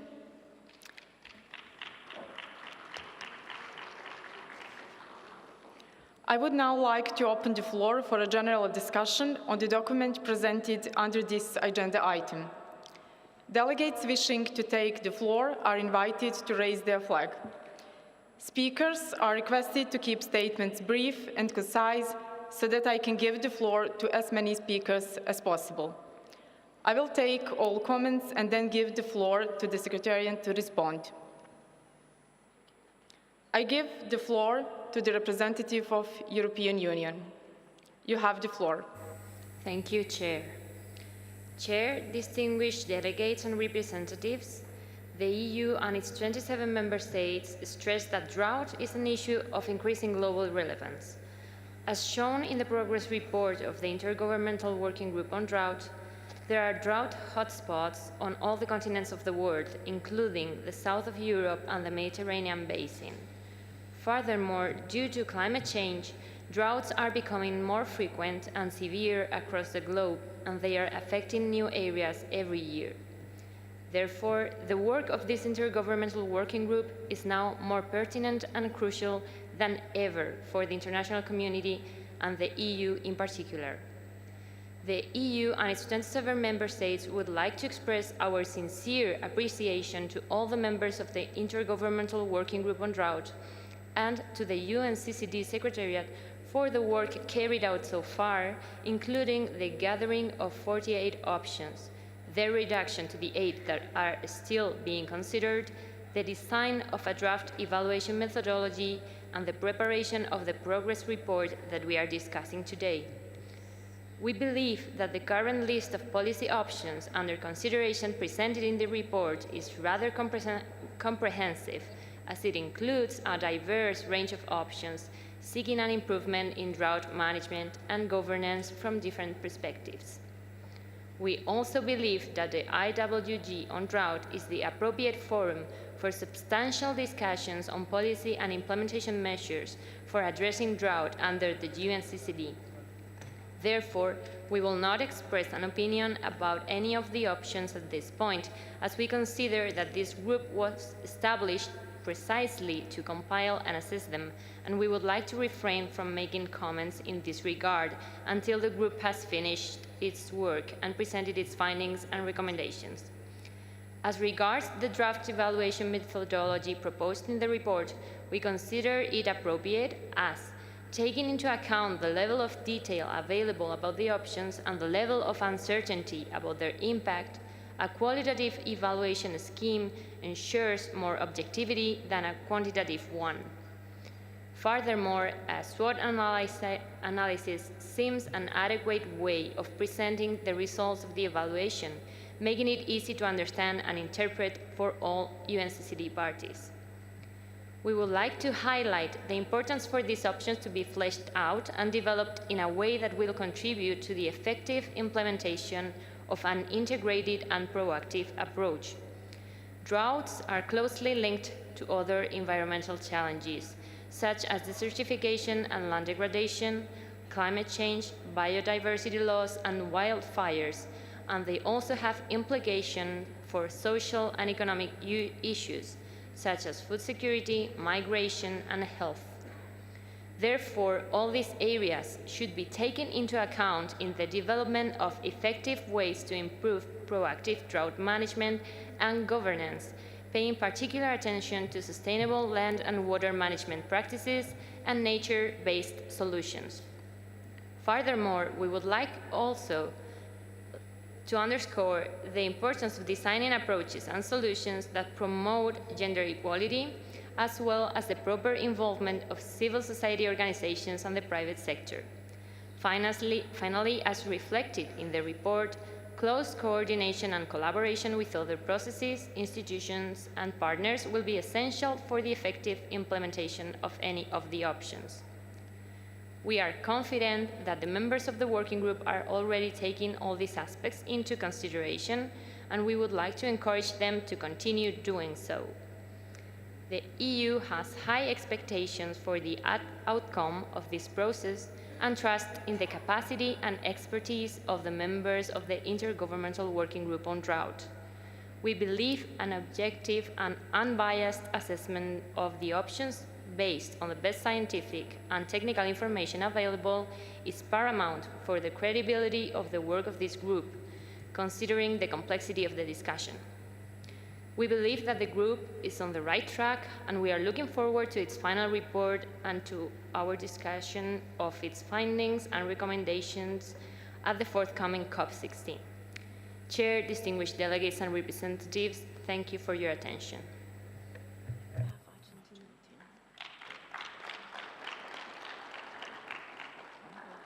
Thank you for your statement. I give now the floor to Mongolia to speak on behalf of Asia Pacific Group. You have the floor. Thank you, Madam Chair. As this is the first time my delegation is taking the floor, I would like to express our thanks and appreciation to the government of Uzbekistan for hosting this CRIC meeting here in Samarkand. Also, the region appreciates for IWG members and their hard work. Mongolia, on behalf of Asia Pacific region, would like to stress that drought is an important issue that requires urgent attention, action, and financing. We welcome the progress report of IWG on drought and would like to express our appreciation and their work beyond. The discussion on options for drought action under the IWG will ensure that we move beyond that status quo and seek meaningful, impactful decision at COP16. We take note of the options suggested, and in our view, these options need to be narrowed down to allow the IWG to focus on practical solutions that can be implemented by the countries, states, in effective and expectation manner. The Asia-Pacific Group also think the focus should be on options within the mandate of the UNCCD Convention and where the UNCCD can make the strongest contribution to proactive drought management. Asia-Pacific Group is ready to positively engage with these conversations here at CRIC 21 and in back-to-back IWG meetings that follow. Thank you, Madam Chair.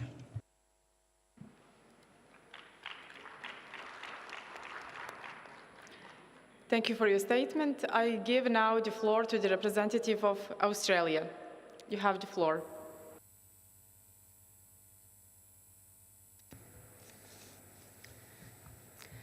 Thank you.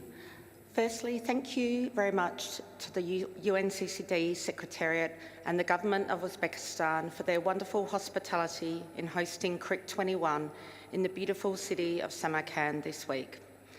I very much enjoyed participating in the tree planting event yesterday and hearing about the afforestation initiatives in the Aral Sea, which will help to preserve this important water source in your region.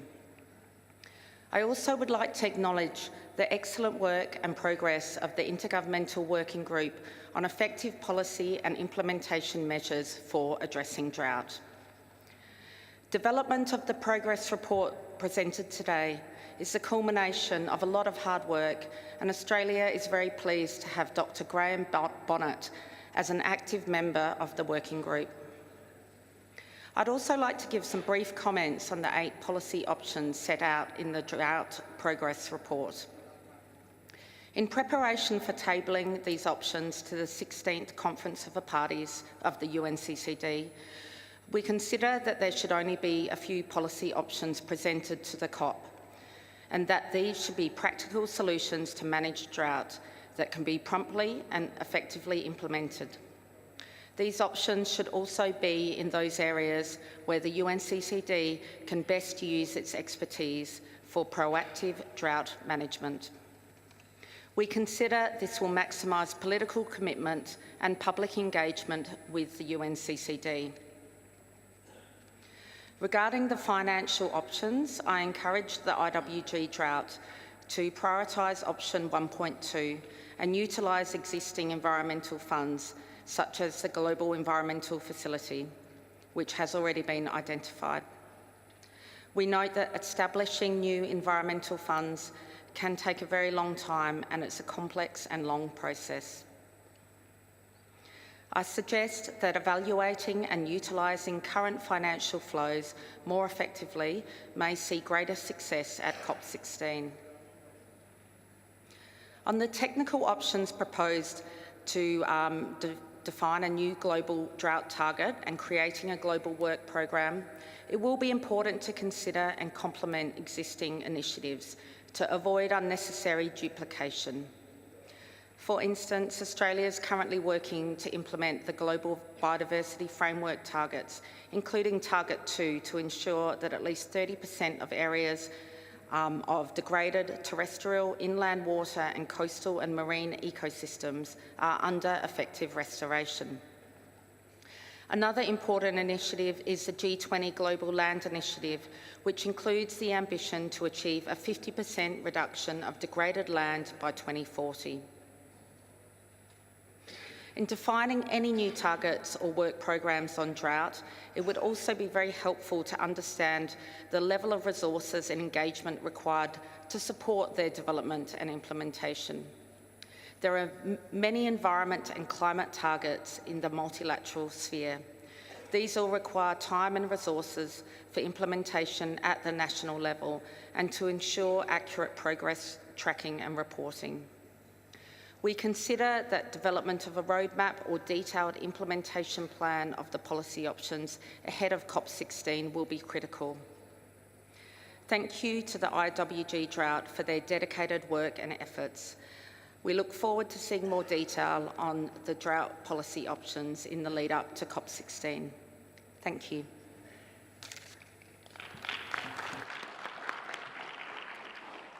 Thank you for your statement. I give now the floor to the representative of Eswatini.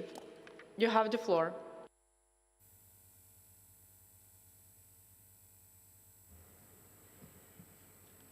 Thank you, Madam Chair. Ladies and gentlemen, I'm taking the floor on behalf of the Africa Group on this agenda item. Madam Chair, the 2022 Special Report on Drought highlighted that climate change is increasing the frequency, severity, and duration of droughts in many regions across the world, and further calls for urgent global action to respond effectively to the significant risk posed by drought. Madam Chair, the Africa Group welcomes the progress made by the Intergovernmental Working Group on Drought, which is to recommend practical and workable policy options that will form the basis and roadmap for appropriate actions towards an effective policy on drought during COP16 in Saudi Arabia. We therefore hope this CRIC will conclude with clear guidance to the IWG team, which is doing a good job as it continues its work on the policy options for addressing drought under this convention. Madam Chair, we also appreciate the ongoing initiatives by different organizations globally on drought at all levels, including the Drought Accelerator. As much as we welcome such initiatives, we do recognize that they are not comprehensive in their approach and are not coherent and properly coordinated. We therefore believe that a clearly articulated, legally binding global policy instrument on drought would provide the missing links and fill the gaps identified in the implementation of drought initiative globally. The Africa Group believes that we have a lot to learn from other multilateral agreements that have adopted similar policy instruments, which have proven to be effective in enhancing collective and international action and solidarity. This has allowed for more effective resourcing, which ensured sustainability and partnerships for effective action. We believe the same can be achieved within the UNCCD with the adoption of a legally binding policy instrument. A legally binding instrument would provide a conducive environment for more sustainable and integrated approach that will build effective partnerships for scaling up drought preparedness and mitigation, as opposed to the current approach that has emphasized on drought response.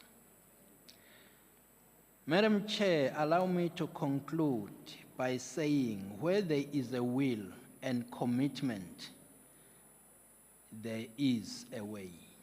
So the question is, are we as parties to the UNCCD willing and committed to deal with drought issues? Or we have taken the attitude of saying it is their business, not ours. One would wish if only drought was carrying oil or diamond with it, things would be different. I thank you, Chair.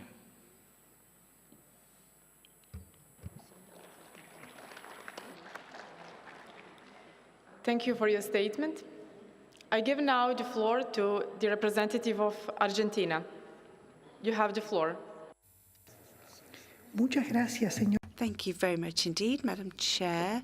Congratulations to the Secretariat for Document 10, particularly a recognition to the Intergovernmental Working Group on policy and implementation measures for addressing drought under the Convention.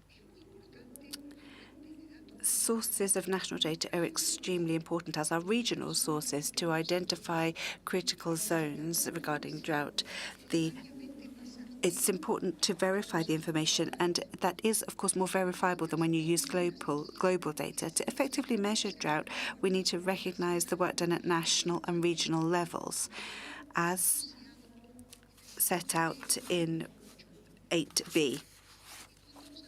As regards the substantive aspects, we have the issue of financing, and we believe that it's important to strengthen the financial mechanisms which already exist, rather than creating new ones, because it is preferable to use these resources efficiently. If we create new mechanisms, there will be additional costs, maintenance, establishment, and so we could, within existing mechanisms, such as the global framework, the GEF, we could think about creating new financing lines within them.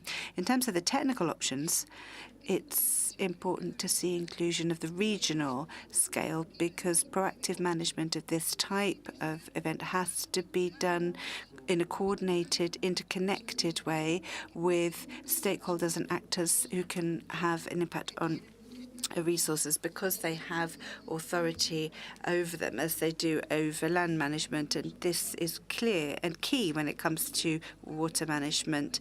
These events are increasingly frequent and intense, and that's why these options are strategic in nature. The global targets are a path to be followed, and work plans as well in terms of countries in the regions where they are, that they be supported, because if they're not, then the efforts and the limited resources can't be developed properly or enjoyed properly. When it comes to whether it should be binding or not, we believe that the first step should be an agreement between parties on a national, regional level, but then we should then consider a global one, based on exchanging knowledge, lessons learnt regarding early warning information systems. This is fundamental, as is the promotion of measures and practices of sustainable land management, which seek to reduce the impacts related to drought, always based on sustainable land management. We believe it's too early at this stage, very premature in terms of these options. We have to focus on prevention, adaptation, and mitigation measures regarding land degradation processes, desertification, and drought. We also have another point regarding the methodology proposed. Perhaps an updated conceptual framework could be used, because instead of the FODA analysis that's been proposed, we might use criteria in terms of the subcategories and the key issues drafted. However, we believe that this is a good option for drafting the indicators. Now, in terms of the annex, the options are the basis on which the early warning system could be built. These are lines to be strengthened when it comes to drafting new funding models in 5, 6, 7, and 8, as they appear in the annex. As to whether the agreements should be binding or not, we need to have greater development there. The framework of existing agreements should be strengthened, because that's the conceptual criterion.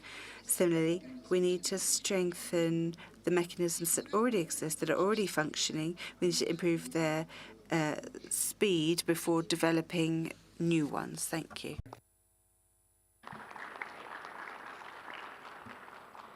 Thank you for your statement. I give now the floor to the representative of United States. You have the floor.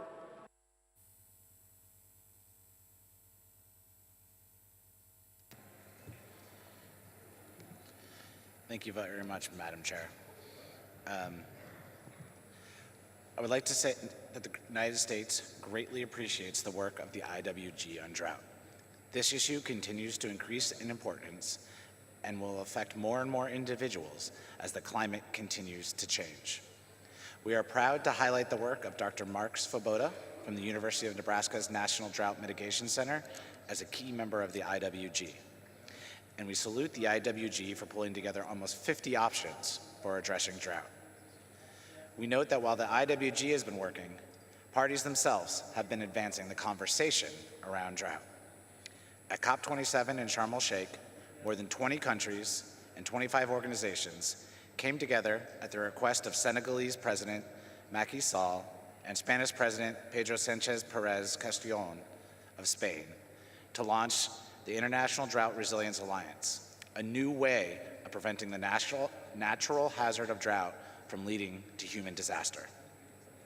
The alliance called for countries to build drought resilience and make it a national priority, to engage the private sector to include building resilience to drought in their development plans, and to promote the consolidation of regional initiatives to fast-track the sharing of innovation and mobilization of resources. The United States was one of the countries who pledged our support for the alliance at Sharm. And since then, we have worked to increase the importance of building drought resilience into our foreign policy. We have created an interagency working group to help build international drought resilience. This group brings the knowledge of experts and resources from throughout the United States federal government to help other countries be prepared for drought before it comes. In Panama, this means the United States Army Corps of Engineers is working alongside the Panama Canal Authority to develop novel ways to help the canal operate in a low precipitation environment. In Bolivia, it means sending experts from the Department of Interior to help address the most urgent concerns in the face of an upcoming El Nino. It means water officials from Mexico who are working to address their own water security, working and learning with their partners from the United States who are focused on addressing the low flows of the Mississippi River. But it's not just the United States who saw value in working to prevent the worst effects of drought and building resilience in advance. And it isn't just members of WEOG and Juice Cans that think this is the way forward. 21 members of the G77, along with China, thought enough of IDRA's way forward on drought that they have now pledged their own support to the alliance.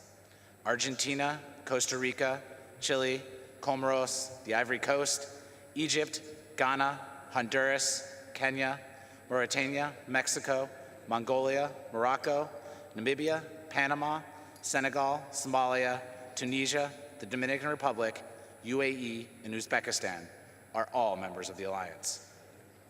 They, along with the Development Bank of Latin America, CAF, the Inter-American Development Bank, IDB, and the Sahel Climate Commission are official supporters of the alliance proactive approach. We have the heads of state of more than 32 countries, 24 of the world's largest IGOs, NGOs, and development organizations, saying that the way we should move forward on drought is to move from emergency response to building resilience. Several of the options outlined by the IWG in the annex build on this approach. Options that focus on building monitoring systems, early warnings, push for holistic government land use plans, sustainable water and land management, and including indigenous peoples and their traditional knowledge and national drought plans are all key in building resilience to drought and preventing the worst case impacts. We hope that when the IWG begins evaluating its options, they take into account the likelihood of success of those options, the political will available globally, the timeliness, and the ability of each option to help countries be prepared for drought rather than wait till there is an emergency caused by drought. Thank you very much.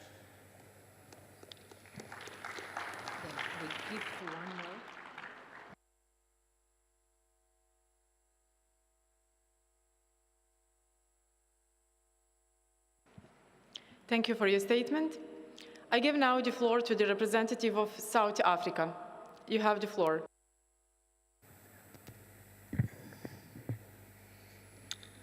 Allow me, Madam Chair, as I'm taking the floor for the first time, to congratulate the government and the people of the Republic of Uzbekistan for the hospitality provided before us.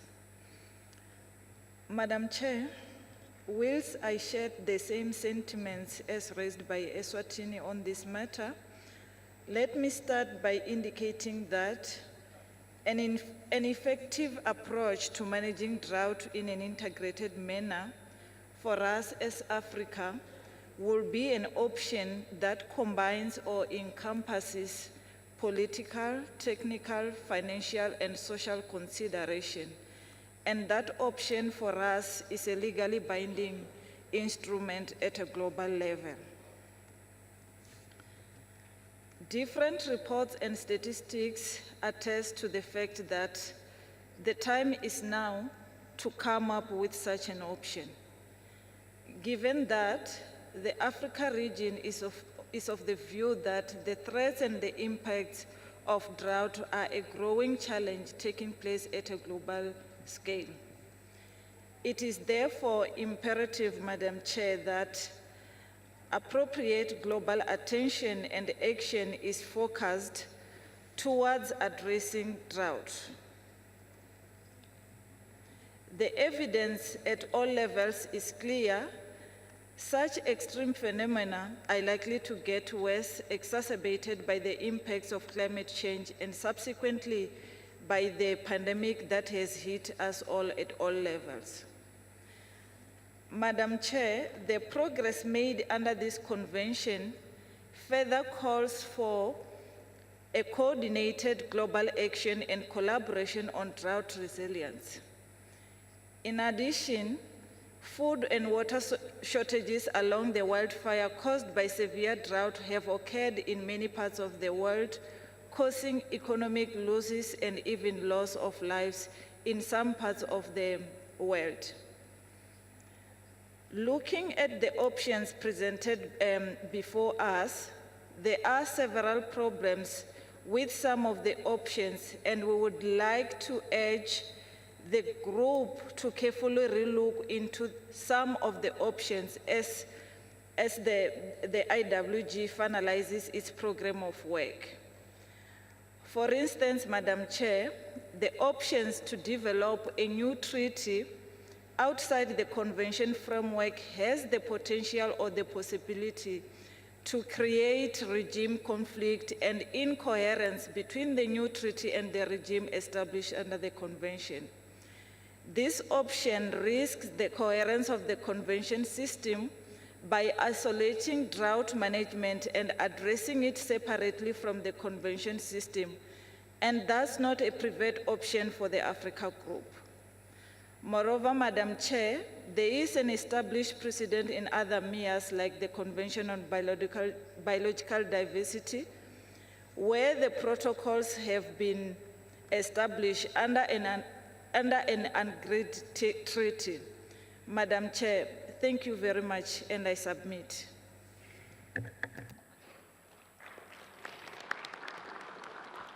Thank you for your statement. Distinguished delegates, we have run out of time. I still have on my list the following parties wishing to take the floor: Egypt, Madagascar, Kyrgyzstan, Liberia, Ecuador, Ghana, and the civil society.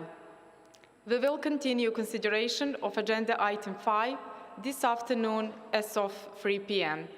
This meeting is adjourned.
I call to order the fourth meeting of the 21st session of the Committee for the Review of the Implementation of the Convention on Combat Desertification.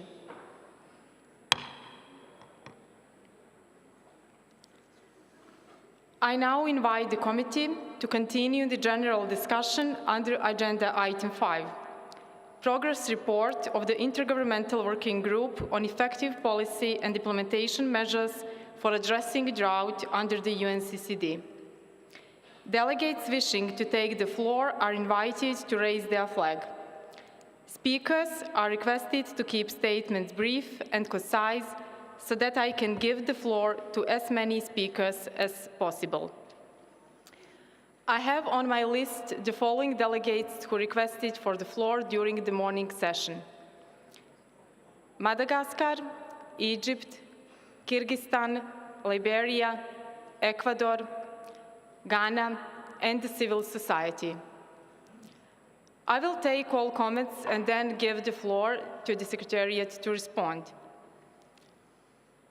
I give now the floor to the representative of Madagascar. You have the floor. Merci, Madame. Thank you for giving us the floor, Madam Chair. First, we would like to thank the Secretariat for organizing this CRIC 21. We would also like to thank the government of Uzbekistan for its hospitality in hosting this event. Drought is a major problem in Madagascar. This has been intensifying over the last 5 years and mainly affects the southern part of the island with significant environmental and socioeconomic impacts. The phenomenon of drought increases migration as people are facing famine and food insecurity and are leaving their land to move towards better regions, mainly around protected areas, creating new pressure on environmental resources and further raising the threat of biodiversity loss. In collaboration with the global mechanism, Madagascar hopes to have a national drought plan. We trust that there will be a stepping up of existing financing mechanisms such as the GEF, allowing us to increase the speed of the implementation of our drought plan. We also hope that there will be a seed fund allowing the country to step up its measures to counter drought. Thank you. Thank you for your statement. I give now the floor to the representative of Kyrgyzstan. You have the floor. Thank you, Chair. For diversification, officially UN languages, maybe I say in Russian. Да, современный негатив. Indeed, we are seeing negative climate impacts. This is beyond dispute. Furthermore, we have mountain glaciers which are melting a lot faster than scientists had predicted.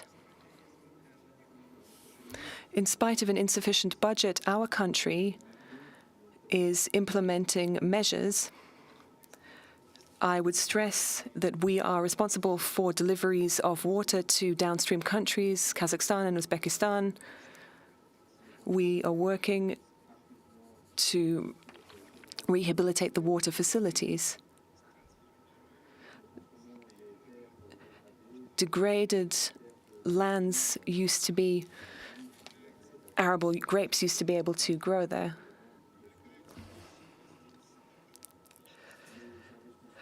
We need outside investment as we do not have enough funds ourselves.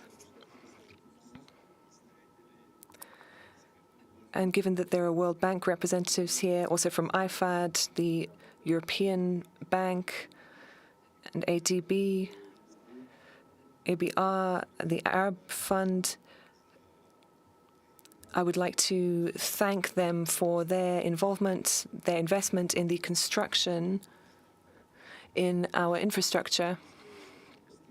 Of course, our foreign external debt is increasing, but we still believe we need to act because tomorrow will be too late. Thanks to UNCCD support, the support of the Global Mechanism, the GF, UNEP, we are taking part in projects for global reporting, enhancing the capacities of farmers and civil servants called LDN2.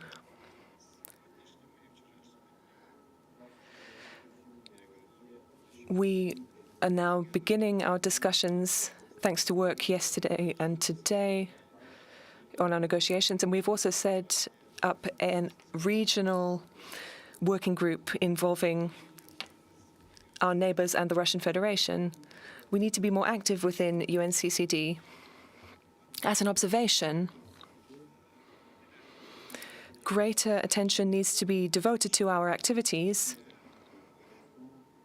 because often the UNFCCC gets a lot more attention. However, the UNCCD is one of the central conventions of the Rio Conventions. And so we would like for the profile of UNCCD's activities to be raised. Thank you. Thank you for your statement.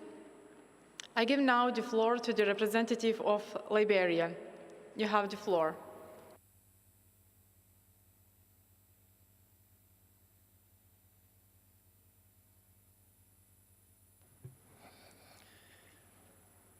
Madam Chair, allow me to extend my sincere congratulations on your esteemed appointment as the chair of the Committee for the Revision of the Implementation of the United Nations Convention to Combat Desertification.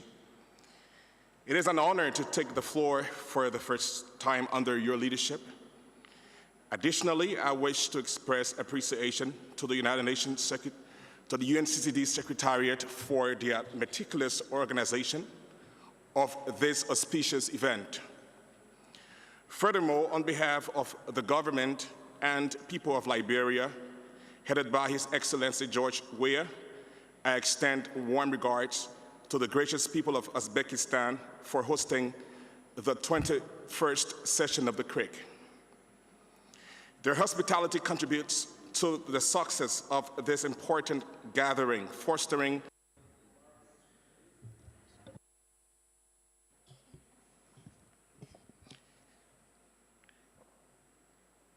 an environment conducive to collaborative dialogue and meaningful outcomes. Liberia recognizes the significance of this gathering as a crucial juncture for reflection, collaboration, and forward-looking initiatives. Our nation, like many others, faces challenges associated with land degradation that demand shared solutions and a unified commitment to sustainable practices. In this context, Liberia approaches this session with a spirit of openness, cooperation, and a firm dedication to advancing the principles of the Convention. Madam Chair, I'd like to align with sentiments as raised by Eswatini on behalf of the African group as it relates to a global legally binding protocol on drought. Madam Chair, in reflecting upon the comprehensive report submitted by the IWG and statements presented by other distinguished delegates, it is evident that we share a collective understanding of the imminent and severe threat posed by drought to the future survival of humanity. The urgency for decisive action resonates among us, with a nearly unanimous consensus on the essential measures required. However, our divergence lies in the crucial matter of whether the proposed action should be legally binding or voluntary, as is presently the case. Madam Chair, a wise adage reminds us, if you do what you did yesterday, you will get what you got yesterday. This simple yet profound insight underscores the necessity of introducing elements of coordination, comprehensiveness, and legal commitment in our chosen course of action. Without such enhancement, the status quo will persist, and drought will persist in undermining our economies, fostering desertification, and sadly claiming more lives. In light of this, Madam Chair, I earnestly implore you and fellow delegates to lead us in decisive and immediate action. Madam Chair, it has come to our attention that some delegates are hesitant to support a legally binding instrument due to concerns about protracted negotiations. While we respectfully acknowledge these reservations, I submit that it is more prudent to invest time in formulating an option that robustly addresses our shared challenges. Hastening the process with shortcuts risks yielding insufficient results, potentially necessitating the establishment of yet another working group. It is paramount to recognize that negotiating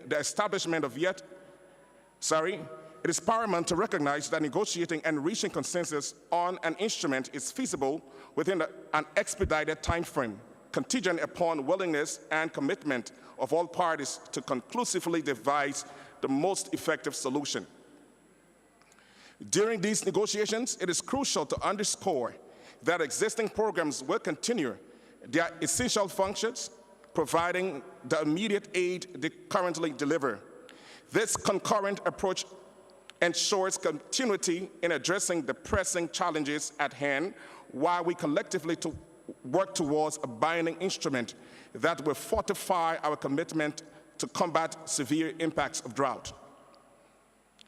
As a close, Madam Chair, in the spirit of shared responsibility and global cooperation, let us seize this opportunity to act decisively and ensure that our commitment is not merely rhetorical, but backed by a concrete, legally binding framework that will stand the test of time.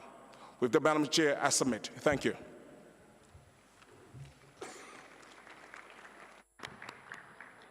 Thank you for your statement. I give now the floor to the representative of Ecuador. You have the floor. Gracias. Thank you, Chair. We'd like to thank the Secretariat for the preparation of this document. Similarly, we welcome the work done by the Intergovernmental Working Group on policy and effective implementation for combating drought. We also welcome the 8 options that have been discussed. According to the document, these options need to be analysed and discussed by the working group in greater depth so as to become more detailed before they are presented as recommendations to the COP. For now, we would suggest that the Intergovernmental Working Group should look at the options to be presented in the context of the existing structure of UNCCD. Similarly, we would suggest that these options should not be considered mutually exclusive. In several cases, they could actually be complementary. We see this in particular for the financing options for creating financial mechanisms. From our point of view, these mechanisms should meet the specific needs for all the topics that are covered by this convention in a non-exclusive way. That is the case of the GEF under the UNFCCC. Existing mechanisms such as the GEF and the global mechanism could, for instance, open up specific windows, as was the case for the CCD, in order to fund the global framework for biodiversity. Technical options could also be viewed as complementary. They could create synergies with other progress made under other environmental agreements. Regarding the legally binding options, right now we see them as being rather complex, and they require further consideration about their added value over and beyond what already exists under the Convention. And, of course, we would be working towards an eventual consensus among parties. Regarding the non-binding tools, we think that recommendations can help raise the profile of a topic. However, outside of the UNFCCC, we think that some initiatives could actually have an adverse impact because they could distract from the convention. We believe that there need to be implementation measures that satisfy the needs of all developing countries. We need to strengthen existing institutions. Therefore, recommendations should mainly focus on building funding and capacities and technology transfer and scientific cooperation towards other countries. Thank you. Thank you for your statement. I give now the floor to the representative of Ghana. You have the floor. Thank you, Madam Chair. This statement is being made in support of the earlier statement made by Eswatini on the agenda item. We welcome and appreciate the important role that the Intergovernmental Working Group on Drought is playing on drought management. We are aware, Madam Chair, that the Intergovernmental Working Group on Drought has been tasked to come out with options for drought management under the convention. Madam Chair, when one considers the currently proposed options, one wonders how an instrument adopted through the United Nations General Assembly or UNIA is part of such proposed options. We therefore proposed to the Intergovernmental Working Group on Drought to consider eliminating such options. From our analysis of the currently proposed options, there are only two options that we can consider, and these are a legally binding instrument which incorporates all currently proposed options, and two, a non-legally option combining the global program, global targets, and financial mechanism. Madam Chairperson, working on the two options will facilitate decision-making and consensus building at COP16. Thank you, Madam Chair, for the opportunity.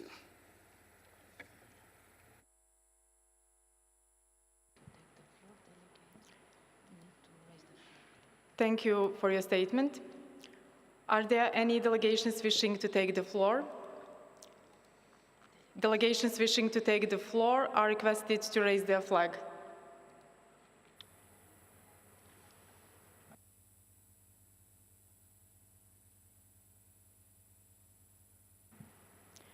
I now give the floor to the representative of Venezuela. You have the floor. Buenas tardes. Good afternoon, and thank you again for giving me the floor. Venezuela recommends that technology transfer should be made clear as a key strategy for tackling drought. Innovative technologies are crucial as they are linked to tackling climate change. Therefore, we need to foster partnerships between institutions at the national and international levels in order to tackle challenges linked to drought and to promote resilience of affected communities. In the same vein, it would be recommendable to help follow up on the development of national strategies for combating drought.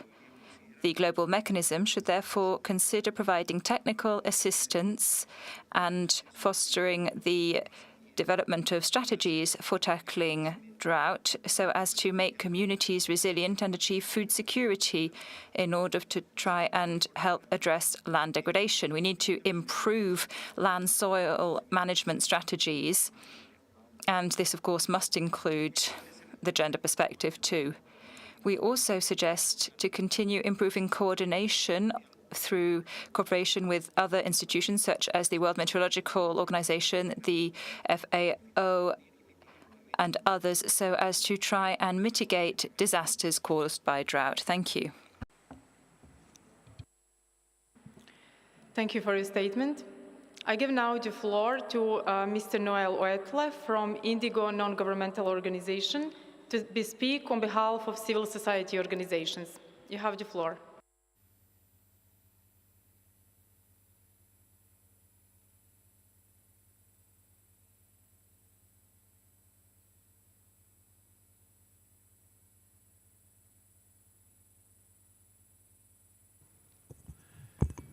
Thank you, Chair. Distinguished delegates, my name is Noel Utley, and I represent the NGO Indigo from South Africa. We are beset by the devastating impacts of environmental degradation, including climate change. Droughts and floods are partners in the deadly dance that is speeding up. Conversion of natural ecosystems into plowed land, irrigated biological deserts, reservoirs, sealed soil surfaces, and urban deserts all play their part in this process. These coupled natural disasters prompt governments, donors, and CSOs to roll out natural disaster relief measures. However, poorly planned relief funding can drive greater degradation of rangelands by perversely incentivizing overstocking, contributing to excessive runoff in future extreme rain events. Proactive and wise rangeland and water resource management will be vital to sustaining our common resources. If we are to ensure our societal survival, we must live within the shrinking boundaries of what the planet can sustain. And this means that governments must regulate land use, support sustainable land management, and avoid rewarding excessive stocking or destructive tillage with drought relief funds. We must ensure that land users everywhere are well informed about environmental trends and the impacts of their actions, so that they are better enabled to use natural resources in ways that contribute to creating solutions. Approaches and technologies such as agroecology, minimum tillage, and other regenerative practices have proven their worth in terms of reducing vulnerabilities to drought and excessive rainfall. Effective support for community-led conservation and restoration of natural ecosystems, including forests, grasslands, and water bodies, should enhance their ability to live and thrive within the bounds of what ecosystems can support. Investments should on no account support or encourage living beyond our natural means. Temperate regions must increasingly absorb the destructive impacts of droughts and floods, and the biophysical foundations of the UNCCD should be questioned. Desertification, drought, and floods are now a problem everywhere on the planet. We therefore urge the parties to support and encourage cross-sectoral, multi-level, and international knowledge exchange on drought mitigation, preparedness, and response. Thank you very much.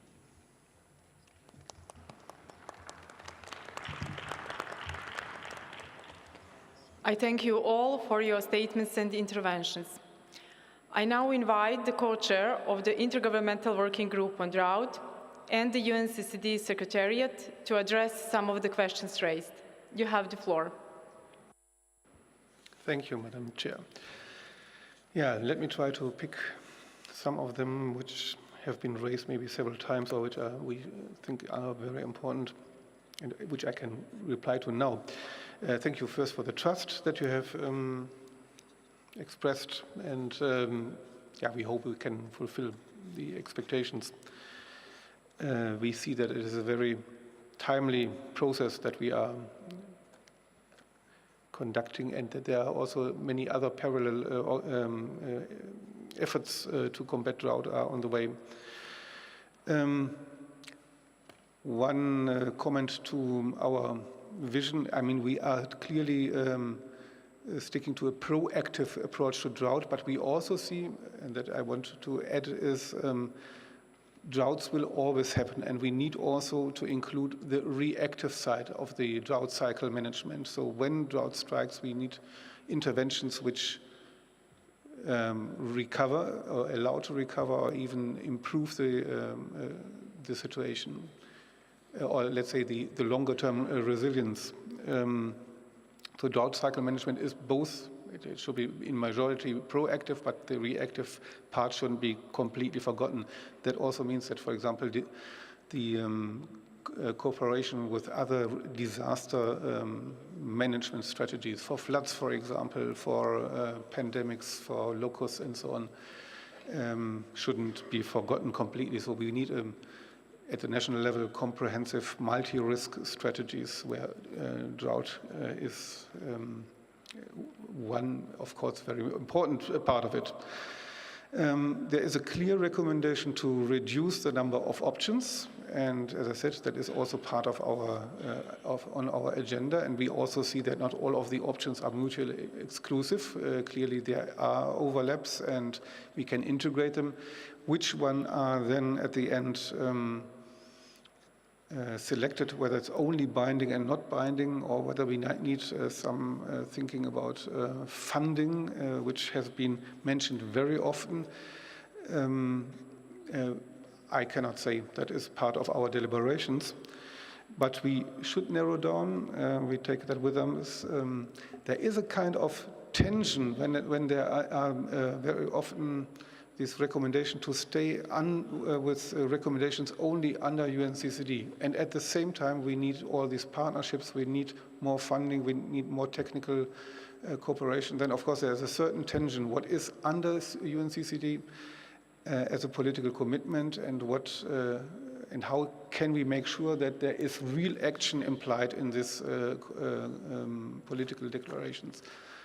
How we exactly tackle them and is part of our deliberations, and I think it's a very crucial part, because what you want is, and I cite, decisive and immediate, but of course a binding declaration or protocol is not binding and immediate. It's not decisive and immediate. So there is also a certain tension between the urgency and the time needed for certain options.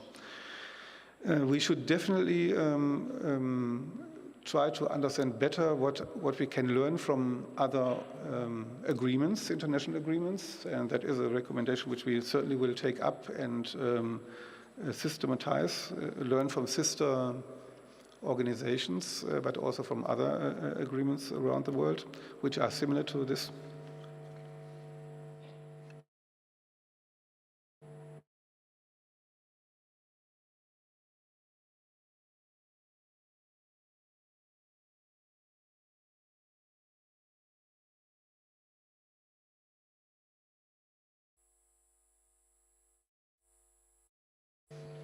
I'm not part of the problem.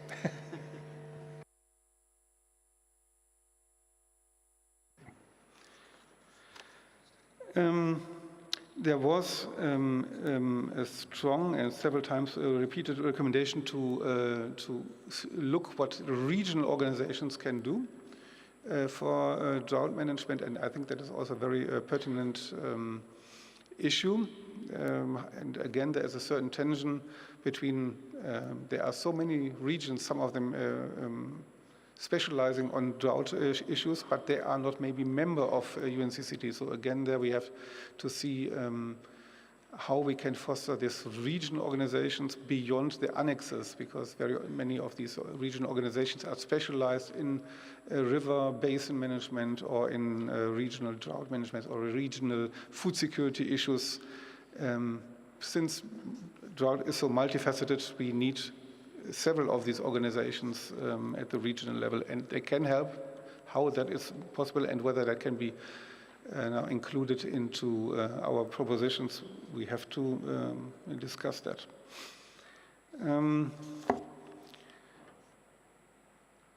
I take the example also of HYDRA as a very welcome initiative to foster the issue of drought risk management. It is at the same time also an example where we see that, of course, they are doing a lot to raising political commitment and also to implement. And of course, these kind of initiatives should be aligned with the global mechanism, the UNCCD and its guidelines, so that we have support for a global agenda and for regional agendas and not a fragmentation. So that is exactly one of the cases where I think this globally global guidelines are important to guide activities on the ground, or more on the ground.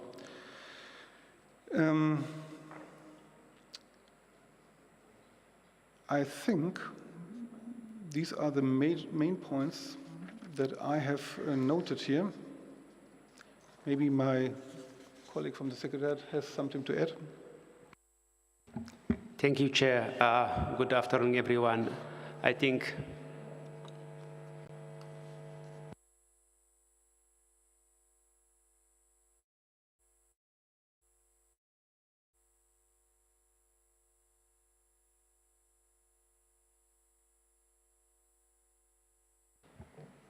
okay, I will be very brief. I think the main elements have been discussed, and I believe majority of the IWG members are also here. I think listening to all the recommendations from the parties. So we will be transmitting all the recommendations of the parties so that it can be reflected in the IWG meeting that is coming up on the 18th of November until 20 November in Samarkand. But I just wanted to highlight, should I stop here? Or?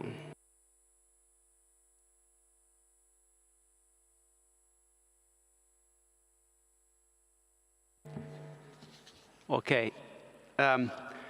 First of all, I think there were a number of points that were mentioned about the multi-dimensional impacts of drought should be reflected in the IWG report, and the gender considerations, and also leveraging drought as a connector. Drought knows no boundaries, so I think multi-sectoral approach, multi-level approach to drought, and this is going to be also transmitted to the IWG. And the need for strengthening existing mechanisms before we look into building new ones, I think, because also coming up with new existing mechanisms also has its own cost. So this is also very well taken. At least we are going to be bringing this to the attention of the IWG. One thing that was also mentioned is the community-led restoration, or trying to promote technology, knowledge transfer, exchange of experience. The Secretariat, as a result of the COP decision, is building a community of learning and practice on drought management, which we have a side event this evening at 6 p.m. at the Regency Hotel. And I think this is very, very important, and also the IWG considers the need for a South-South complemented by the North-South exchange of experience and knowledge. So points are very well taken, and we are going to bring it to the attention of the IWG at the first session of their meeting on the 18th of November. Thank you.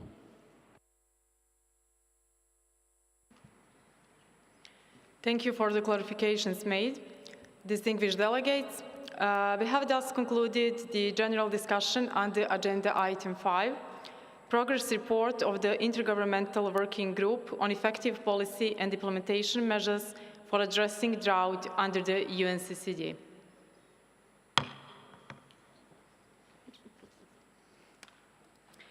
Distinguished delegates, I now invite the committee to start consideration of agenda item 7, Policy Frameworks and Thematic Topics, Sand and Dust Storms, Drought, Land Tenure and Gender. In line with the adopted schedule of work for the session, the committee will begin consideration of the sub-item on the drought, for which you have before you document ICCD/CRIC 21/9. I would like to invite Mr. Daniel Segai of the UNCCD Secretariat to introduce the document. Mr. Segai, you have the floor. Thank you, Madam Chair.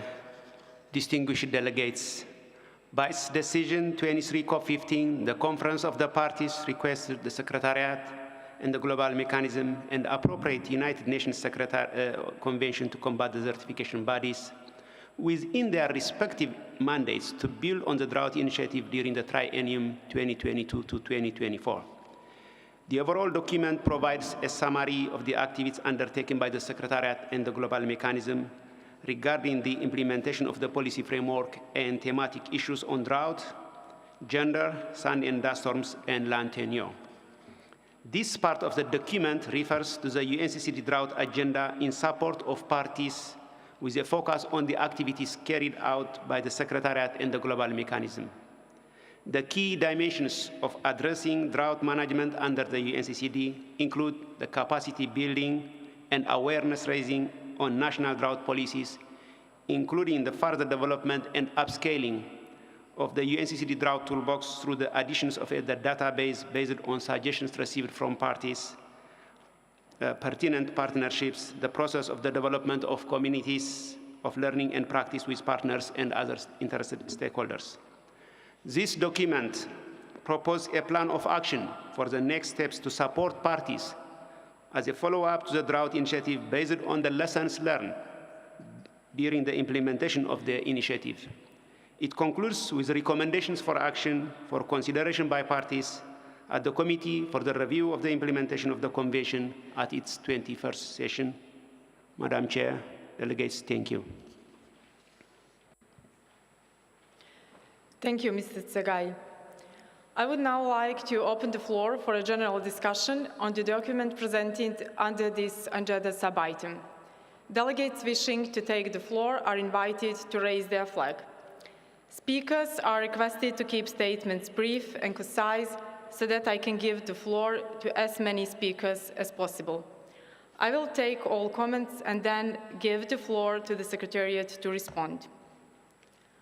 I give the floor to the representative of European Union. You have the floor. Thank you very much, Madam Chair. Chair, distinguished delegates and representatives, the EU and its 27 member states welcome the report by the UNCCD Secretariat and commend the Secretariat and Global Mechanism on their work, together with relevant partners, on the implementation on the policy framework on drought. As we have heard today, confirmed by the many discussions that we had, drought is an issue of global relevance that needs to be urgently addressed. Effective drought resilience and integrated drought management are therefore a priority for the EU. Therefore, we welcome the call for prioritization of the implementation of national drought plans and related action programs, as well as increased support thereof by all parties and relevant stakeholders. The EU and its member states support prioritizing drought resilience by implementing national drought policies that enhance integrated and proactive approaches, and by recognizing the interlinkages between drought management and climate change adaptation, biodiversity conservation and restoration, agroforestry and agroecological practices, sustainable land management and disaster risk reduction. We would also like to underline the synergies between drought-smart land management practices, ecosystem restoration action and nature-based solutions.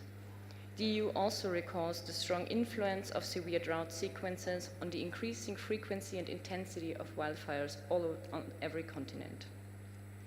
The EU and its member states strongly support the holistic approach led and convened by the UNCCD of working in close collaboration with other relevant processes and partners. We would like to particularly emphasize the need for a continued integrated collaboration between the three Rio Conventions and the need to strengthen the involvement of civil society.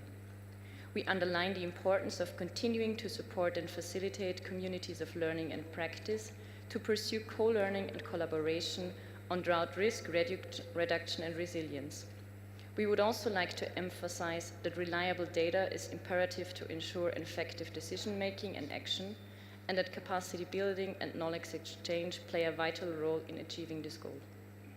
We also emphasize that particular attention should be paid to supporting the strengthening of coordination amongst the sectors, institutions and stakeholders involved in drought management, the preparation and implementation of gender-responsive national drought plans, and the promotion of regional collaboration on drought policies and strategies. Therefore, we recommend that COP16 requests more information from the Secretariat regarding the level of implementation of existing drought plans, the amount of financial resources specially programmed and granted to the implementation of these plans, as well as the new plans under preparation. We strongly support the request to the Secretariat and the Global Mechanism to continue participating in the preparations for the high-level meeting on National Drought Policy +10 that will take place in 2024 as a follow-up to the 2013 high-level meeting on National Drought Policy. In this regard, we would like the Secretariat to provide updated information on this event. The EU and its 27 member states would like to underline the importance of fostering synergies between action to combat desertification, land degradation and drought, and the recently adopted Kunming-Montreal Global Biodiversity Framework and the respective funding streams. Therefore, we recommend that COP16 requests that the global mechanism explores potential funding instruments for addressing drought with a cross-cutting approach, including funding opportunities within the frameworks of the other two Rio Conventions, and provide parties with information and guidance to facilitate their access to these instruments. Moreover, we invite the Secretariat and the Global Mechanism to reach out to the Green Climate Fund and other financial institutions to explore the possibility of financing projects and programs which could lead to co-benefits in terms of improved drought resilience, climate change mitigation and adaptation, and halting biodiversity loss. We invite them to report on these possible partnerships and on these opportunities at the next session of the CRIC. Finally, we would like to express that we are looking forward to the outcomes of the work of the IWG on drought. Chair, distinguished delegates and representatives, thank you very much for your attention.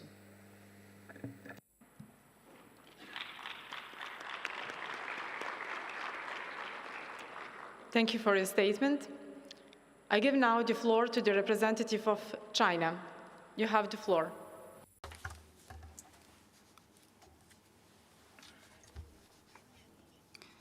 Thank you, Madam Chair, and I thank the Secretariat for its hard work. Drought is an increasingly serious global issue. China pays high attention to the issue of drought. We have accumulated rich experience and technologies in the integrated management of drought hazard. We have formed a relatively complete prediction and early warning system. We stand ready within our capacity to provide assistance to those parties in need of improvement of their drought response and drought monitoring system. As to the drought policy framework document, we have 3 suggestions as follows. First, China commends the UNCCD Secretariat for having facilitated 3 sessions of the IWG on drought. We suggest that the Secretariat strengthen communication with all parties through briefings and other modalities to keep parties abreast of the work progress at the IWG. Secondly, finance is the most important support to the hard-hit countries in their drought response. We suggest the Secretariat further elaborate on work done and efforts made in drought finance. And finally, we suggest that the policy framework document focus more on impact and losses resulted from drought. According to the WMO 2022 report, State of the Climate in Asia, in 2022, many Asian regions experienced drier than normal conditions and droughts. In particular, China experienced prolonged drought conditions and affecting the amount of available water and power supply. I thank you for your attention. Thank you for your statement.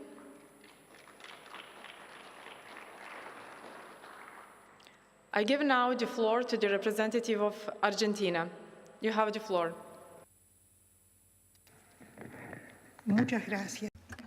Thank you very much, Madam President. First of all, thank you for this document and for the precision and hard work that has gone into it. We believe it is necessary to ensure that activities and initiatives that strengthen good land governance are emphasized, especially in the context of the fight against desertification, land degradation and drought. We therefore believe that it is important to further encourage parties to revise and adopt legislation and national policies on land management, including effective and timely access to justice and information, and transparent dispute settlement mechanisms in this field where the legitimate rights of land ownership are ensured, including through customary law. We would like to highlight in the context of Latin America and the Caribbean the Escazú Convention, or Escazú Agreement, which is specifically dedicated to this, and it is a model for ensuring access to information for the general public. Similarly, parties should promote investment in the fight against land degradation and include land degradation and restoration and reforestation projects. We therefore encourage the provision of technical support in order to facilitate access to resources, financial resources in particular, in order to ensure better land management and neutrality projects. We also encourage the global mechanism to explore innovative solutions for strengthening land governance. This could also be done through public-private partnerships. Regarding one of the topics, we believe that the tools for sand and dust storms are consistent with those that are used for monitoring the various phenomena that put affected communities at risk and which threaten to jeopardize their livelihoods and ecosystems. In other words, there is a holistic approach which is absolutely essential in order to optimize the use of available resources. We believe that this should be articulated with the UN Convention on Disaster Risk Reduction in order to try and refine national, regional, and international disaster risk policies and strategies. Regarding other issues, COP15 should be recalled, and in COP16 we need to remind everyone that land sustainable management approaches and technologies was a key part, and it referred to other concepts as well, but this particular one was the wording that was accepted during COP15. We agree with what was said by Ecuador on sand dust storms. In this context, we are well aware that addressing a complex issue should follow this model, which is provided by the UN Convention on Combating Desertification. We need thematic integration in our approach. Its discussion in this context is very important, and it should continue to receive due attention and sufficient funding. The funds, of course, should come from existing sources, but these sources should be strengthened, and the funds should be extended to satisfy the needs of all parties. We do understand that this is a complex issue, and it affects Latin America and the Caribbean. There was in Latin America, in Argentina, there was a major road accident involving 3 fatalities, and this road accident, which involved 115 vehicles, was linked to a dust storm. So we do believe that this is encompassed by the UNCCD, and it helps to make us feel that our concerns are understood and taken into account. Thank you very much for your attention.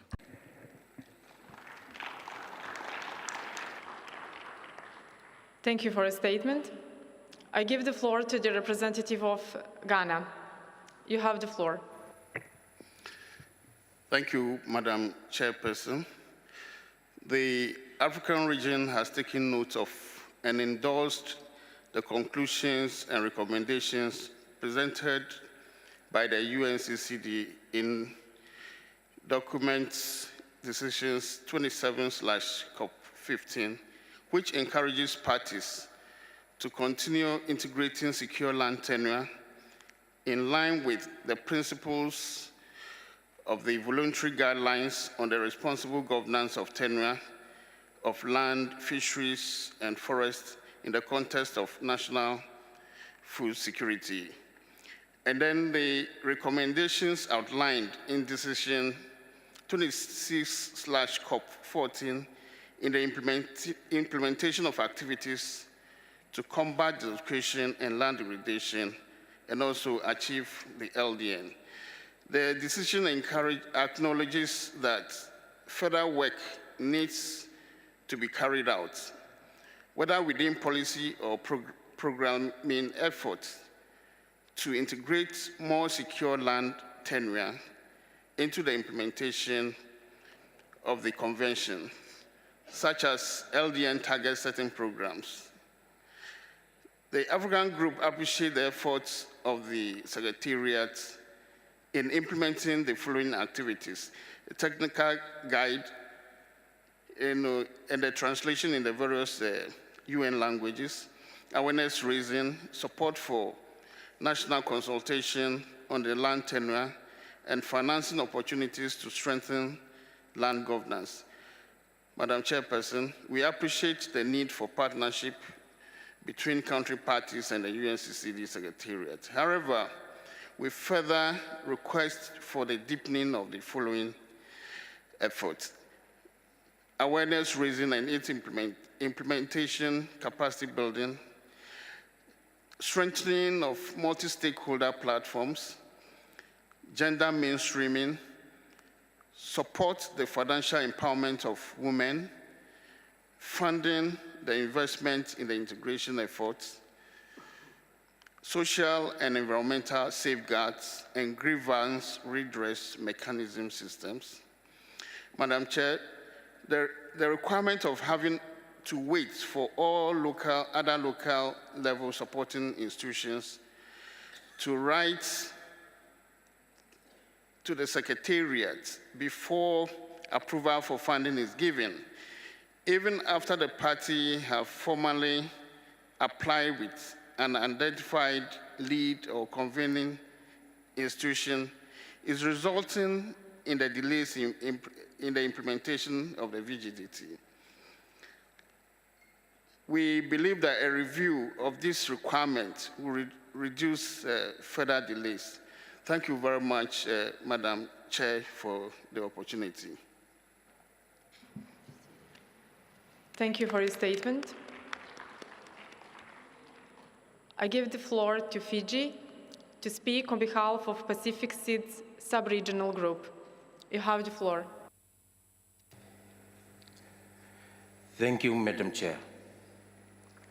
Distinguished delegates, esteemed colleagues, Fiji is delivering a statement on behalf of the Pacific Seeds Sub-Regional Group.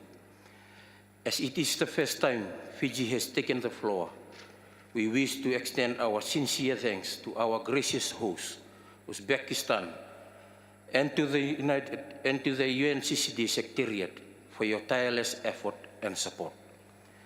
The wide-reaching impacts of drought are well known and are particularly felt in our remote Pacific islands and atolls.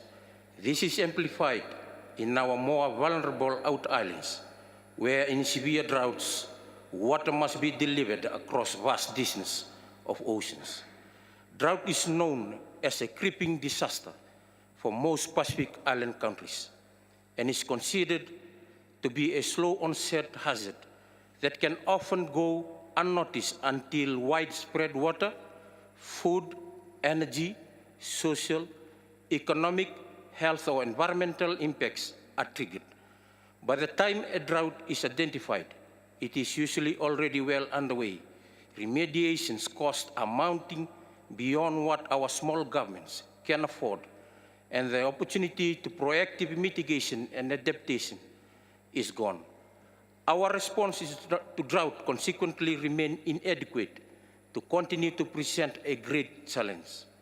The impacts of droughts for us are substantial, impacting our water and food security and food system, including soil nutrient availability, the water-energy nexus, tourism and livelihoods, and public health.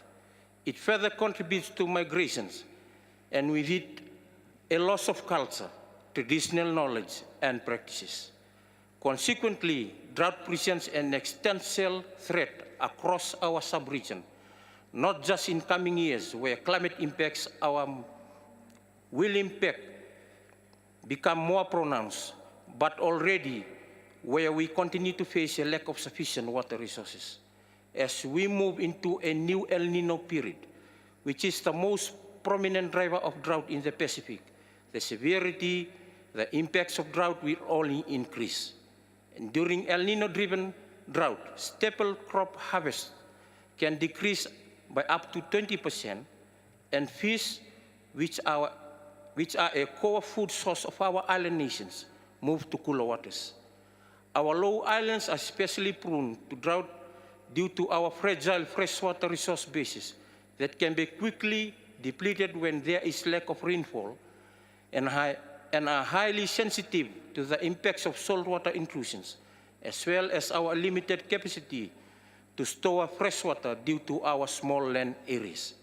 As the saying goes, water everywhere, but not a drop to drink. We are therefore encouraged by the great work being done by the Secretariat towards drought across the three pillars of enhancing monitoring and early warning system, reducing vulnerability and mitigations, preparedness, and response measures.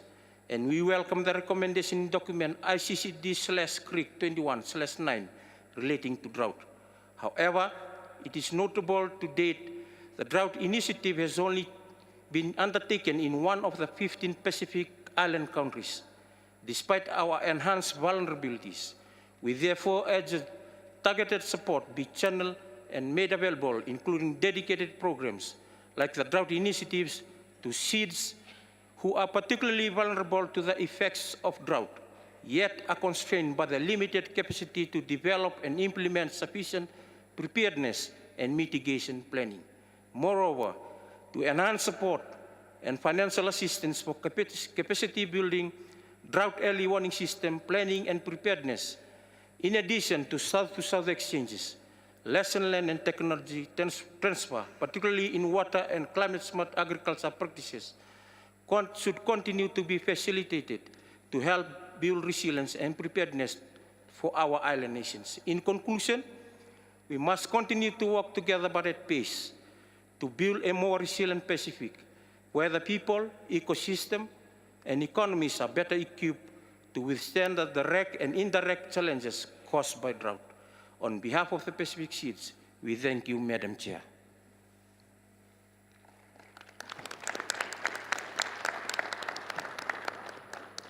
Thank you for your statement. I give the floor to the representative of Syrian Arab Republic. You have the floor.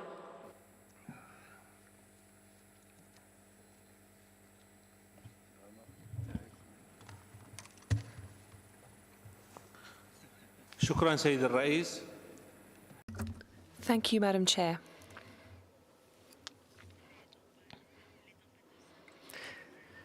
Dust and sandstorms reoccur repeatedly in our country, especially in the east. About 70% of days in a year are now affected by sand or dust storms. In recent years, this phenomenon has been one of the most serious ones that has affected agricultural areas, infrastructure as well, and has brought all the negative impacts to bear on the population.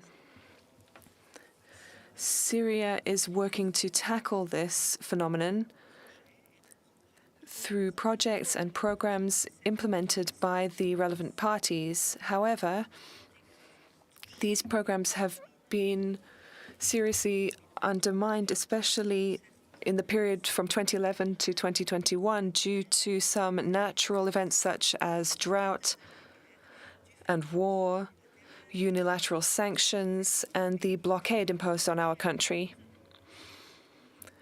We have launched a program to track sand and dust storms in cooperation with other governments, with rather the relevant government agencies. We would like to protect Syria from this phenomenon using satellites and by assessing the amount of dust and analyzing regional and national data. We will also cooperate with our neighboring countries, Iran and Iraq, to combat sand and dust storms. We propose the following. Support Syria in implementing programs to address this transboundary negative phenomenon featuring in the Syrian LDN program and its counter-drought strategy. Second, technology transfer and transfer of expertise to combat drought. 3, set up a regional observation center for early warning. 4th, support countries in the region by launching a monitoring project for these storms in order to have alerts. Thank you. Thank you for your statement. I give the floor to the representative of Ecuador. You have the floor.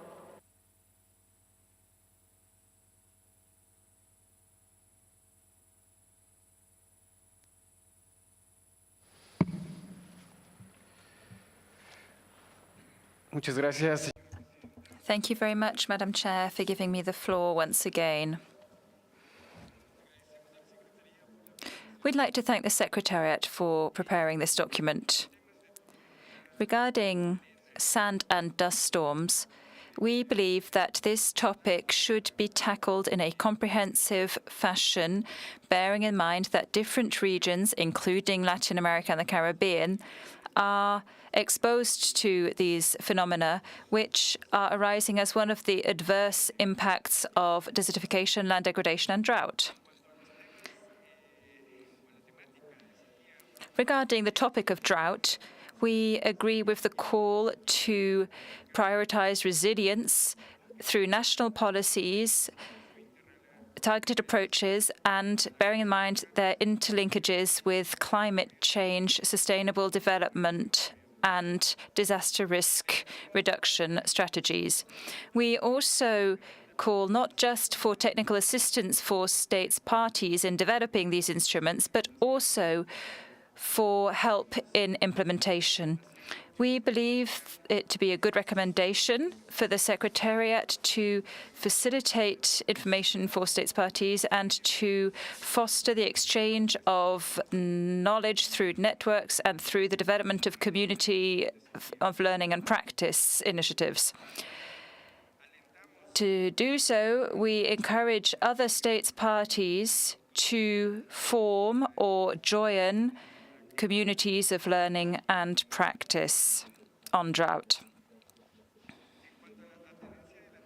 Regarding land tenure, we deem it relevant for the global mechanism to provide technical and financial support in order to ensure better land management through various projects, including land degradation management projects. We believe it is important to include in land tenure and land degradation guidebooks all forms of land ownership and land tenure so as to ensure that countries can find that which meets their needs, be it private ownership or joint ownership, and then they can take measures which are in tune with the form of land tenure they are dealing with. We also believe that we need to continue looking at land tenure and land use, and we must bear in mind national contexts in doing so. Of course, you've got the gender dimension, and also we shouldn't need to provide additional budgetary resources for this. It should just be mainstreamed throughout the activities of this convention. Equally important, Madam Chair, is the fact that we need to highlight synergies between gender agendas that are being promoted under the Rio Conventions. In our specific case, Ecuador is about to adopt its national action plan for gender. This, of course, was developed taking into account the global challenges that are besetting our country, such as desertification, land degradation, drought, climate change, and I name but a few. Finally, we agree with what Argentina said. In order to ensure better understanding of these thematic issues, we need to ensure consistency at the level of terminology. And in particular, this must apply to sustainable land management, and the terminology should be sustainable land management. We need synergies that can help us move forwards. Thank you. Thank you for your statement. Distinguished delegates, we would kindly invite you to provide your statements under the current agenda sub-item, drought. Thank you. I give now the floor to the representative of Algeria. You have the floor. Merci, Madame la Présidente. Thank you, Madam Chair. Each year, violent winds transport millions of particles of dust into the air. This affects the weather and the climate and puts further iron and phosphorus in ocean ecosystems and also increases photosynthesis and biological productivity. In spite of some positive impacts, dust storms have serious impacts on society and the economy, especially in arid and desert areas. Sand and dust storms are transboundary and multidimensional, and sustainable land and water management, lack thereof rather, can be an aggravating factor. This requires sufficient efforts at all levels, local, national and international, to ensure better governance of these lands. Madam Chair, since COP14 of the UNCCD in New Delhi, an international day was organized for sandstorms. The Secretariat is working on common issues. We have heard that the FAO is implementing several projects, including drawing up dust and storm plans, and also covers vulnerable countries. As an Annex 1 country, we take this opportunity at CRIC 21 to affirm that combating dust storms is a priority, especially as this impacts our soils and makes them vulnerable to climate change and dangerously threatens health, social, and food security. We should therefore specify that sand and dust storms are directly causing land degradation and biodiversity loss. Integrated projects for land restoration and sustainable water management need to be implemented, which is why there needs to be effective and sufficient mobilization of financial, technical, and scientific resources. And this needs to be channeled towards actions that could mitigate the impacts of these storms and roll back the current trend, and also ensure that these lands are resilient to all these threats. Thank you. Thank you for your statements. Distinguished delegates, we would kindly invite you to provide your statements under the current agenda sub-item, drought. The sub-item on sand and dust storms will follow. Thank you for your understanding. I give now the floor to the representative of United States. You have the floor.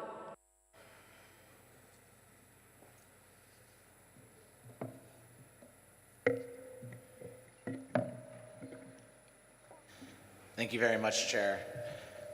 We would like to salute the Secretary for the good work they have done on sand and dust storms, drought, land tenure, and gender. We note that the Secretariat continues to do this great work, while parties have added more and more responsibilities under each thematic area at each COP. We appreciate the Secretary's work on land tenure, in specific calling for advancing women's land rights as key to helping countries meet their SDG goals. Women hold a vital stake in the health of the land and yet don't often have control over it. We were happy to support the UNCCD celebrations of World Drought and Desertification Day 2023, with senior officials from the United States highlighting the importance of land rights for women, as the denial of these rights is putting the world at greater risk. As the UN Secretary General observed, we must work to continue to eliminate long-standing disparities in the agricultural, environmental, and legal systems by eliminating discriminatory and structural barriers that hamper women's land rights and leadership in sustainable land management. Around the world, women are less likely to control land than men, leaving them more vulnerable to poverty, hunger, gender-based violence, and displacement, all of which limit their ability to thrive and prosper. And we appreciate the UNCCD Secretariat work on this important issue, which crosses both gender and land tenure programmatic lines. The United States also sees gender as a cross-cutting issue in addressing environmental issues. At the Department of State, our Office of Women's Global Issues have staff focused on addressing the gender dimensions of all of our environmental work.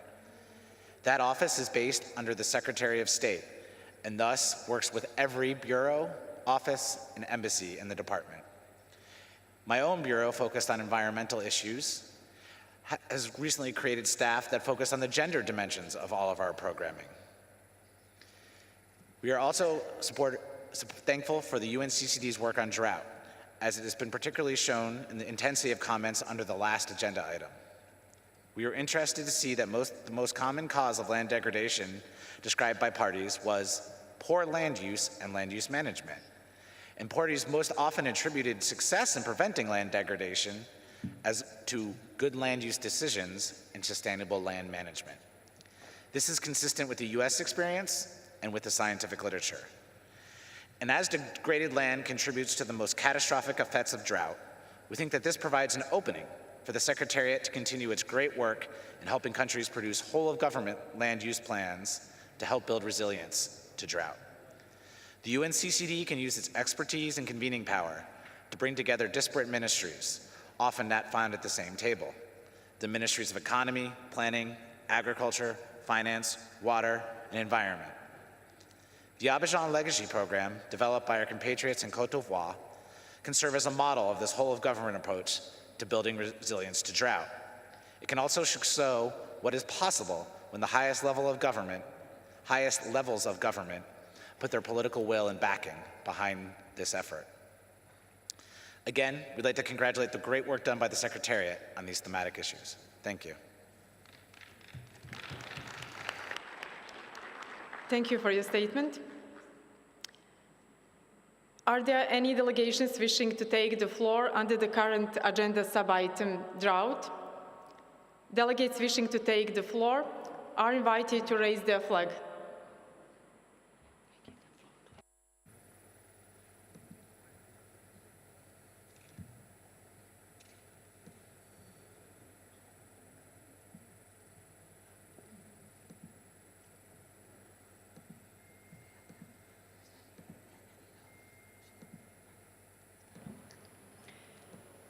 Distinguished delegates from Egypt, is your statement referring to the sub-item drought? It's for the report for drought. Egypt, you have the floor. Thank you, Mr. Chair. Allow me to speak in Arabic. Ms. President of CRIC, it's the first time I take the floor. Therefore, allow me first, and I speak on behalf of Egypt and the African group as representative of it in the Committee on Science and Technology. We would like to thank Uzbekistan government and people for their excellent hospitality and organization of this meeting. Allow me also to thank you and the Secretariat. Congratulations on the success of events of CRIC till now. Egypt has studied the report of the Intergovernmental Working Group on drought. It has excellent study and methodologies, and Egypt highly appreciates all that was mentioned from colleagues, representatives of state parties, especially the African group, the Arab group, and the African Union. At the same time, however, we hope that the report will give an orientation as to the necessity of coordination around the world, especially the rights of countries that have common rivers, and especially for projects on dams between such countries. I thank you. Thank you for your statement. Distinguished delegate from Chad, is your statement referring to the agenda sub-item drought?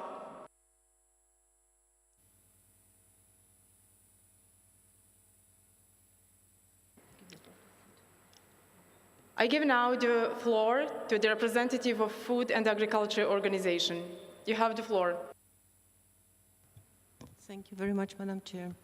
The Food and Agriculture Organization welcomes the document on policy frameworks and thematic topics, Sand and Dustrum's drought, tenure, and gender, and appreciates the collaboration with UNCCD Secretariat and other partners on this matter.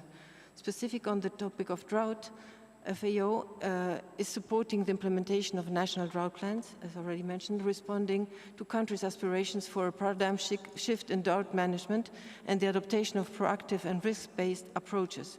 In partnership with national and global actors, FAO is working to enhance the resilience of vulnerable communities and ecosystems through supporting countries with the preparation of the national drought plans and the translation of these plans into concrete actions. Towards these objectives, digital tools and field-tested solutions for agriculture are piloted and showcased to reduce vulnerability to drought across the 3 pillars of integrated drought management, while peer-to-peer learning, capacity development, awareness raising, and regional cooperation are fostered. The availability and accessibility of financial resources is crucial for the operationalization of drought plans. FAO therefore has set up a global and free accessible digital platform to share information on drought financing and monitor the deployment of investments for integrated drought management in member countries. The platform provides knowledge resources on financing and country in context-specific analysis of business and environment. Thank you very much.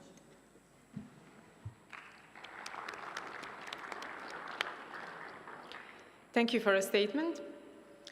I give now the floor to Mrs. Fatima Kaba from Enda Energy non-governmental organization to speak on behalf of civil society organizations. You have the floor.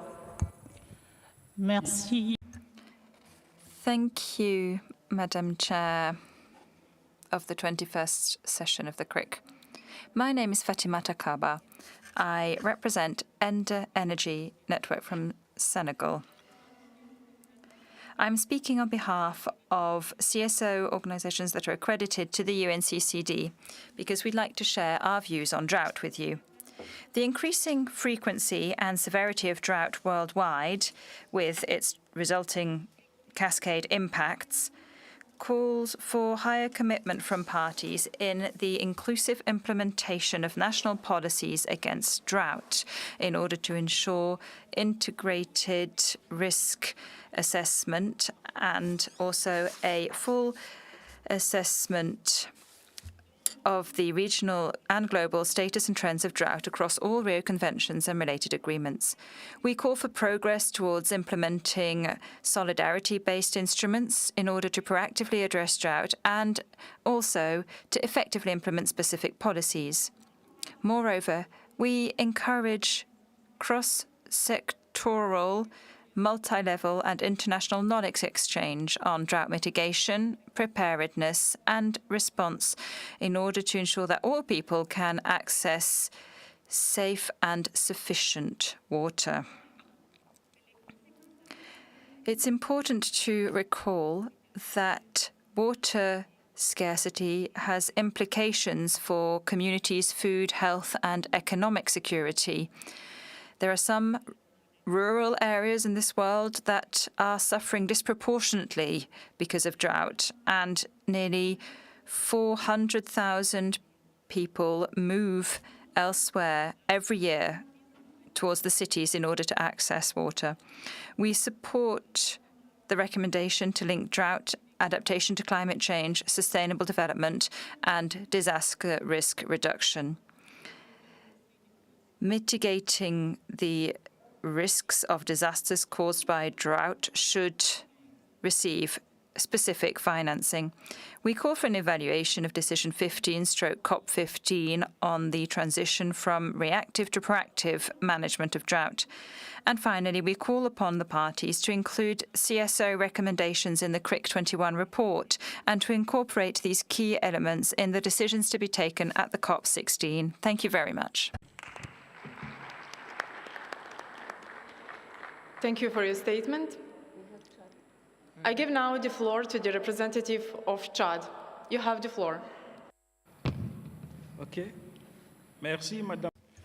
Thank you, Chairman, for giving me the floor. Allow me to begin by thanking the host country, Uzbekistan, for their great hospitality. As a country of the Sahel, and with half of our land being desert land, for Chad, drought is a top priority. Drought is a problem for those that must endure it, and it is fearsome for those that see it from afar. Food security and peace are very closely correlated to degraded land and arid areas in Africa. Poverty is more staggering among those rural communities that rely on degraded land for survival. In a few years' time, billions more people will be facing water scarcity, and 2/3 of the planet's population will be in hydric stress. This will lead to further flows of population, and that will also entail other disasters. The pictures are unbearable. The hour is dire. It is extremely important for all countries, therefore, to look in the same direction and tread the same path. There are, of course, relative solutions, but those are not always the best. And we think that the best solution, which could go down in history as a major success on tackling drought, would be a binding instrument that would ensure a greater involvement from all parties in order to bring about more inclusive and resilient societies. All the more so because methodologies so far have been based on the principles of prevention, early warning, but they have not yielded the expected results, especially because the multiple impacts of drought still prevail. Those were my thoughts, Madam Chair. Thank you.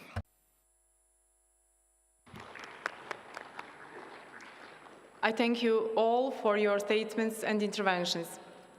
I now invite the UNCCD Secretariat to address some of the questions raised. Mr. Segai, you have the floor.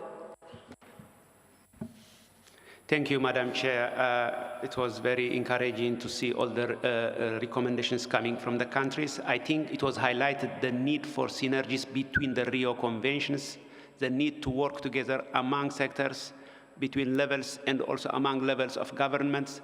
I think this cannot be emphasized more, and this is very well taken. And this is also the essence of the global the drought initiative of the UNCCD, where you try to bring together all sectors and treat drought as a national issue before it strikes, before it becomes an emergency issue. So we need to go beyond Ministry of Environment, Meteorology, Water, Ecology, but also reach out to health, food, agriculture, tourism, transportation, because when drought strikes, it affects every segment of the economy. So this is where we also try to focus on, and the gender responsiveness is also very much focused. The level of implementation of the national drought plans, I would like to re-emphasize on what the distinguished delegate from the FAO said.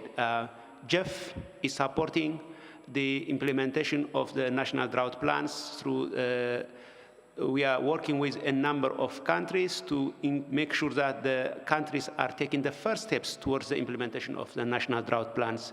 Of course, it's up to the government at the end of the day to make sure that this is fully and more comprehensively implemented, but there is an enabling activity project that is being executed by FAO, but also supported by the global mechanism of the UNCCD. So we are working with a number of countries so that they serve as model countries, that results are possible, that it is possible to implement the national drought plans. There was also a request on the progress on the high-level meeting on national drought plans +10. There was a global conference in 2013, and there will be a follow-up of this, the +10 global drought conference that is going to happen in 2024. There are some advanced discussions with the host country, and it's likely going to happen in 2024 towards the end of this year.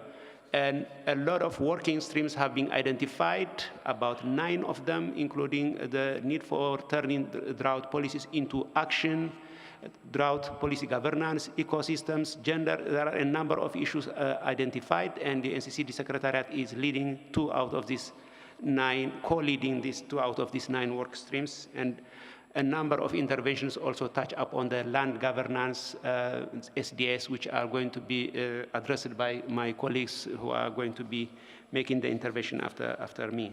But we have made note of everything that has been said, and we are going to make sure that we try to address each and every point mentioned by the parties. Thank you. Thank you, Madam Chair.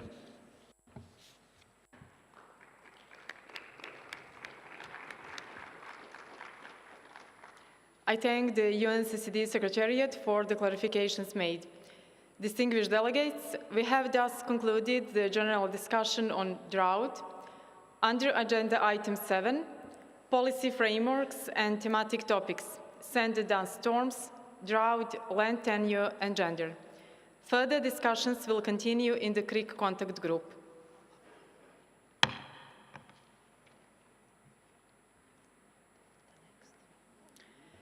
Distinguished delegates, I now invite the committee to continue consideration of Agenda Item 7, policy frameworks and thematic topics, sand and dust storms, drought, land tenure, and gender. In line with the adopted schedule of work for the session, the committee will begin consideration of the sub-item on sand and dust storms, for which you have before you document ICCD/CRIC21/9. I would like to invite Mr. Sasha Alexander of the UNCCD Secretariat to introduce the document. Mr. Alexander, you have the floor. Thank you, Chair. Distinguished delegates, document ICCD CRIC21/9 provides a report on the implementation of efforts relevant to sand and dust storms to the 21st session of the Committee for the Review of the Implementation of the Convention, as requested in Decision 26, COP15. In addition to the summary of activities undertaken by the Secretariat on sand and dust storms, it presents conclusions and recommendations on the ways and means to strengthen capacities and ongoing efforts to effectively manage the sources and impacts of sand and dust storms. The Secretariat would like to highlight a few of the activities contained in the document. 1. The General Assembly, Resolution 77/294, proclaimed 12th of July as International Day of Combating Sand and Dust Storms, to be observed annually. The same resolution commends the Secretariat of the UNCCD on its efforts to develop both a global base map of SDS sources and the SDS Compendium of Information and Guidance, which was launched at COP15. On the first observance of the International Day to Combat SDS, the Secretariat launched the SDS Toolbox, a web-based platform to support policymakers, practitioners, and other stakeholders in mitigating the adverse effects of SDS by providing easy access to relevant data, methodologies, approaches, good practices, guidelines, and other resources. The Secretariat continues to actively participate in the United Nations Coalition to Combat SDS and leads its working group on policy and governance. The Secretariat is developing a voluntary policy guideline in collaboration with FAO and other coalition members to provide countries with practical guidance on the integration of sand and dust storm management into key policy areas. Consultations with the parties and other stakeholders will take place in early 2024, and the guideline will be presented for consideration at COP16. Finally, subject to the availability of resources, the Secretariat has been assisting in the development of national and regional strategies and action plans in accordance with the SDS policy framework, with a particular focus on anthropogenic source management and impact mitigation. In conclusion, document ICCD CRIC 21/9 outlines some possible recommendations to be considered at CRIC 21 on the future priorities to promote awareness raising, strengthen capacity development, and mobilize resources to effectively address SDS, including by addressing data, knowledge, and technical capacity gaps. Thank you for your attention.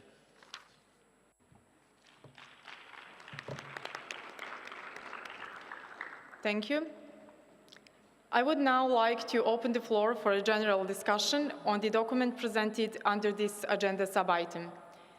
Delegates wishing to take the floor are invited to raise their flag. Speakers are requested to keep statements brief and concise so that I can give the floor to as many speakers as possible. I give the floor to the representative of European Union. You have the floor. Chair, distinguished delegates and representatives, the European Union and its 27 member states welcome the report on sand and dust storms by the UNCCD Secretariat. We would like to highlight the severe effects of sand and dust storms on human and animal health, the economy and the provision of ecosystem services, and underline the urgency to address them. We would also like to emphasize the transboundary impacts of these phenomena, as well as the fact that their intensity and frequency may increase in the future due to climate change, desertification, land degradation, drought, and biodiversity loss, which highlights the need for regional and cross-sectorial cooperation to mitigate and adapt to sand and dust storms. Therefore, the EU and its member states welcome the continuous active engagement of the UNCCD Secretariat in the United Nations Coalition on Combating Sand and Dust Storms, especially as of the co-leader of the Working Group on Policy and Governance. We also welcome the cooperation with FAO, UNEP, and WMO, among others, in the development and launch of the Sand and Dust Storms Toolbox. We encourage the Secretariat to promote its use, ensure its wide dissemination among relevant stakeholders, and provide capacity building to interested parties to ensure that they learn about all the possibilities it offers.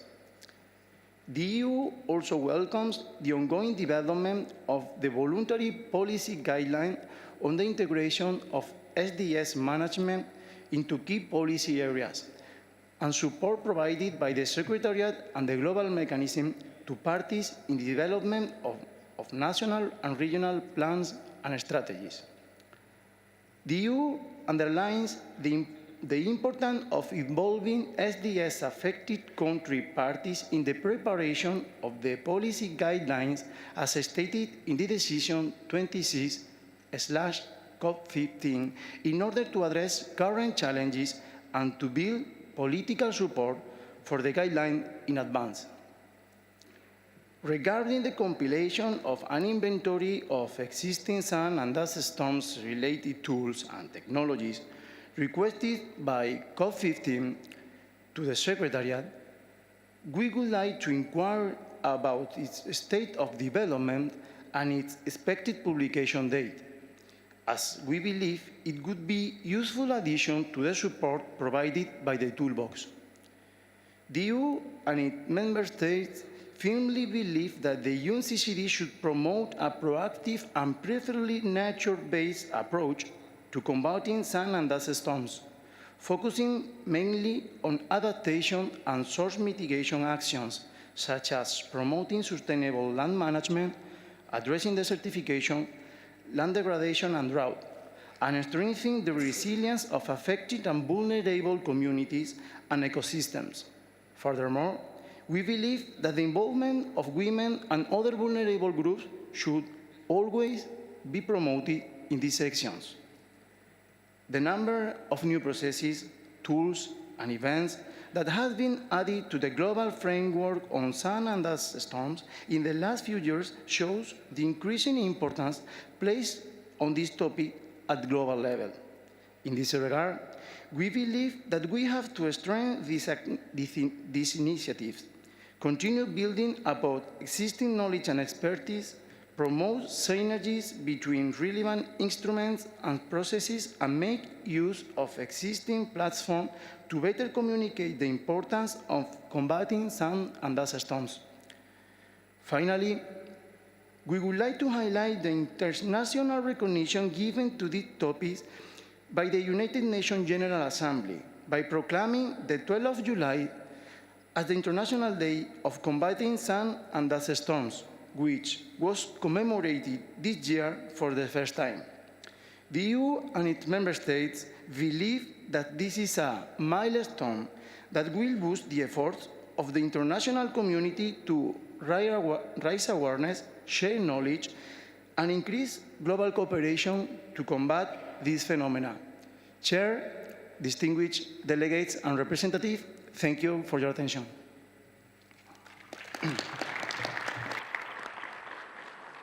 Thank you for your statement. I give now the floor to the representative of Lebanon. You have the floor.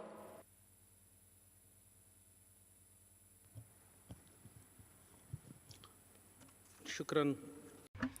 Thank you, Madam Chair. At the outset, as I'm taking the floor for the first time, I would like to extend my thanks to the government and people of Uzbekistan for hosting these meetings and for the great hospitality. I would like to also extend my thanks to the Secretariat for the excellent preparation of the documents and their excellent presentation as well. I will not speak about the negative impacts of dust and sandstorms because everybody has spoken about them already. Such storms, to me, are like desert insects that know no borders. They move from country to country. Hence, I would like to stress that fighting this phenomenon could only happen by cooperation on the regional and sub-regional levels and the provision of financial funding in order to effectively combat this phenomenon. And I would also like to stress the importance of the exchange of information and expertise. And I will give China as an example. We visited China 2 months ago, and we saw what that country does in order to fight sand and dust storms and the encroachment of sand onto urban communities and cities. They have done a tremendous effort that we should all learn from.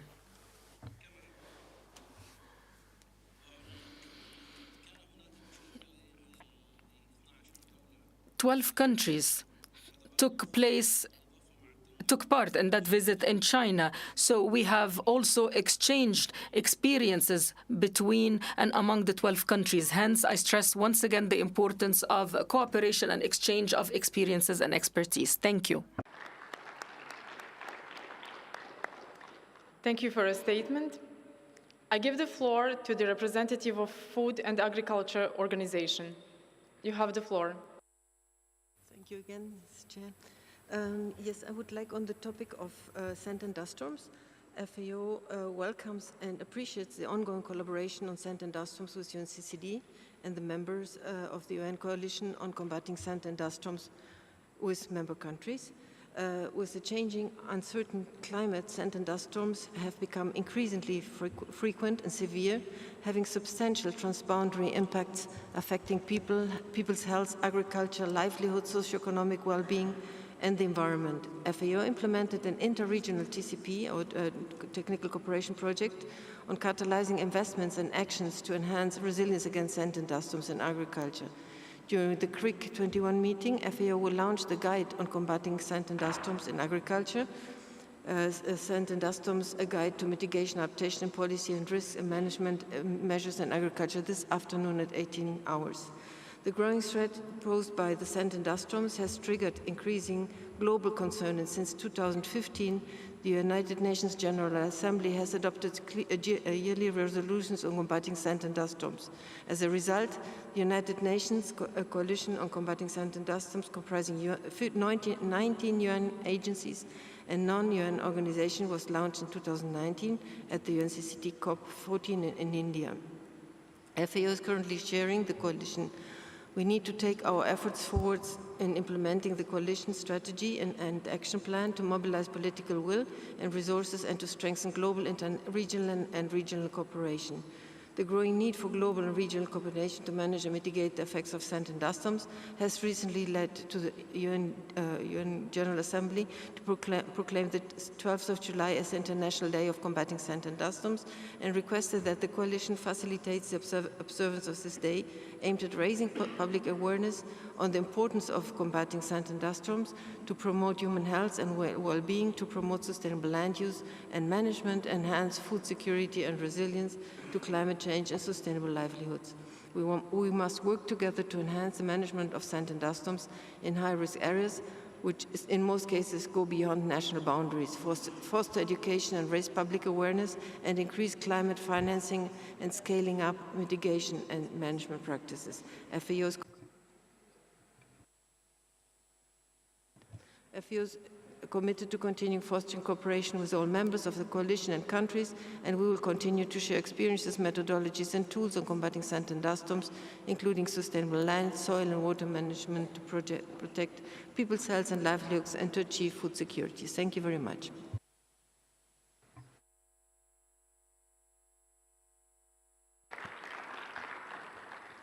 Thank you for your statement. I give now the floor to the representative of China. You have the floor.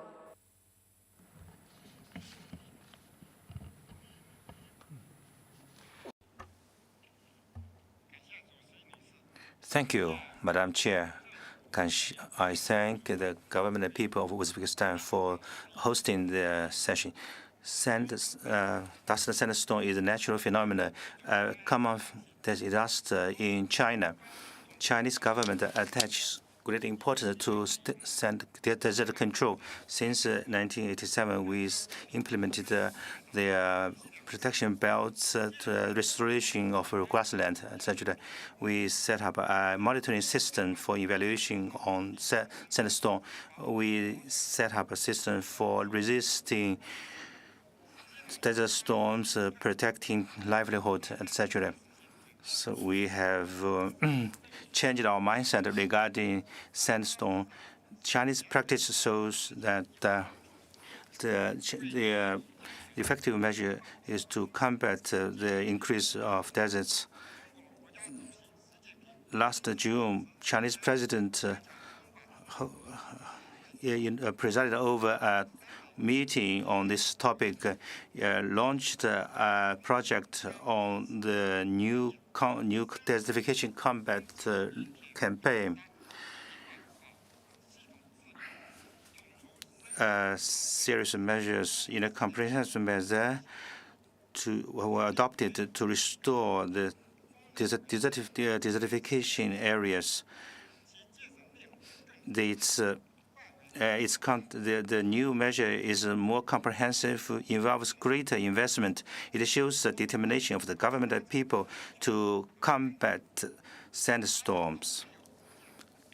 Thus, the sandstorms knows no boundaries. We propose that the Secretariat and the parties continue to give attention to the control of dust and sandstorm so that the UN and the regional organization can play their role.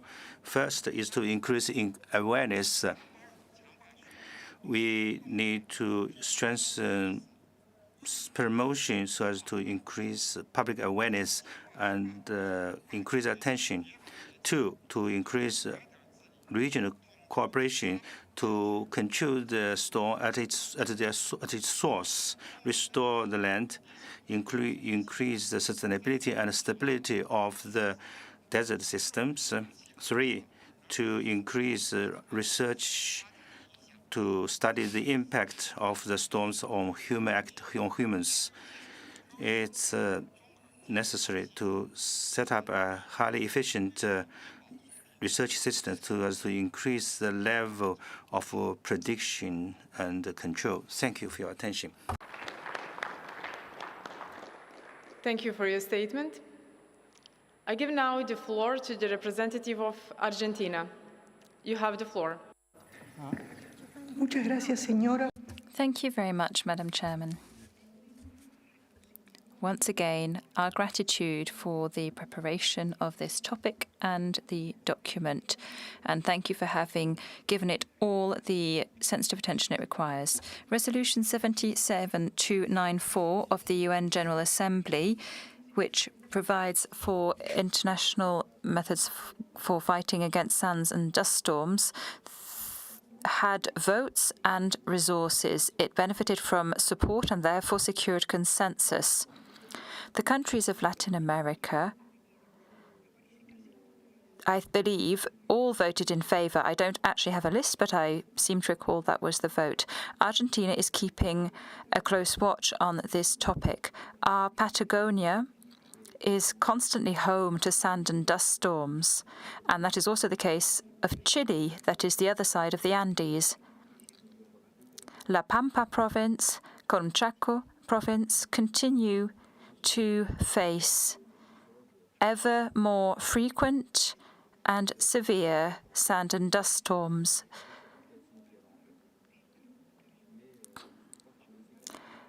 Most Latin American and Caribbean countries are affected by these sand and dust storms. I'm not talking just about Argentina. So we hope that in this context, the measures taken will provide a sound basis for further action so as to work on the lines that were hashed out in the UNCCD. I believe that the word articulate is important, but articular in Spanish doesn't mean exactly articulate in English. In Spanish, articular, which is what we're calling for, means joining pieces together so as to ensure free and flowing movement. This means that within the United Nations Convention that fights against the terrible consequences of desertification, land degradation, and drought, can be the guiding instrument, as there is already sufficient number of pieces to put together under this convention. In Latin America and the Caribbean, there is South-South cooperation. That is also a valid mechanism, which has, in the past and in the present, proven its worth, including through the Sendai process and the UNFCCC on disaster risk reduction. So we think it's worth mentioning at this stage that the concept that was enshrined in COP15 and mentioned in previous COPs too, namely sustainable land management technologies, is the most specific terminology and concept that we have in the face of this topic and the difficulties that are inherent in it. We must work together and find positions that bring us closer together under the aegis of the United Nations Convention on Combating Desertification. Thank you. Thank you for your statement. I give now the floor to the representative of United States. You have the floor. Thank you, Chair. The United States would like to express its support for the UNCCD's work on sand and dust storms. We are intensely aware of the impacts of these storms on air quality, infrastructure, and soil health. The dust storms on U.S. farmlands nearly 100 years ago are collectively referred to as our Dust Bowl. These storms resulted in mass internal migration and poverty and led to the establishment of the Soil Conservation Service, which is now called the Natural Resource Conservation Service. The recommendations developed by the Soil Conservation Service are all publicly available, and we are happy to share our experiences and sustainable land management practices.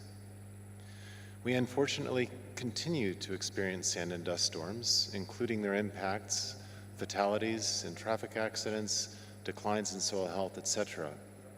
And for that reason, we continue to invest heavily in research and development to limit dust storms and mitigate their impacts. This research is also freely available, and we are happy to share it. We are actively collaborating with a number of other countries to combat sand and dust storms. For example, we are working with the FAO and Saudi Arabia to expand the U.S.'s National Wind Erosion Research Network, or NWERN. The United States State Department is also working together with the FAO and the African Union on a vision for adapted crops and soils. An associated decision framework emphasizes the importance of carefully considering 4 decisions on every piece of land. The first decision is where to plant, and of course, where not to plant. While some dust storms are from natural sources, others result from land use decisions that can be avoided. We look forward to expanding our collaboration with the FAO, the African Union, and individual countries to address this global challenge. Thank you.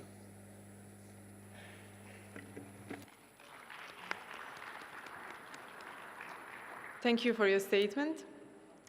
I give now the floor to the representative of Tunisia. You have the floor.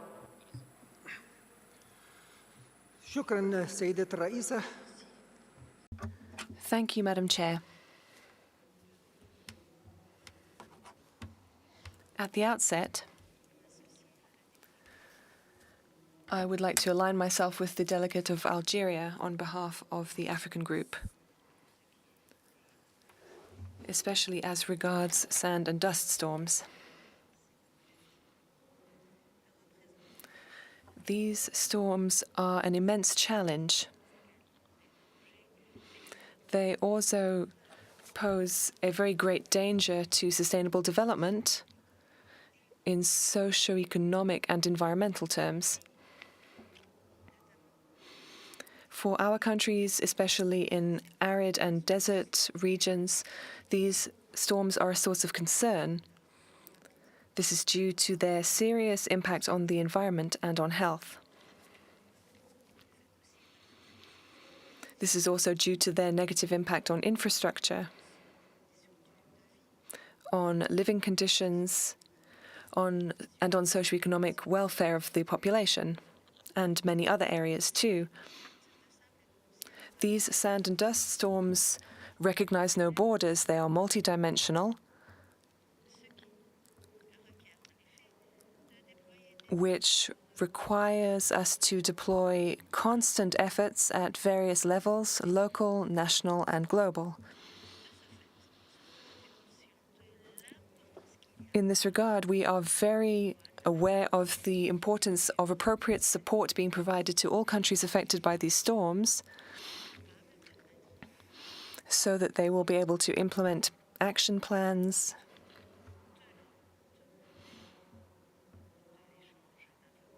while bearing in mind information exchange, exchange of expertise, technical assistance, and the adoption of technological experience for sustainable management of land and soil, as this is how we will reduce the hazard posed by these storms. Thank you.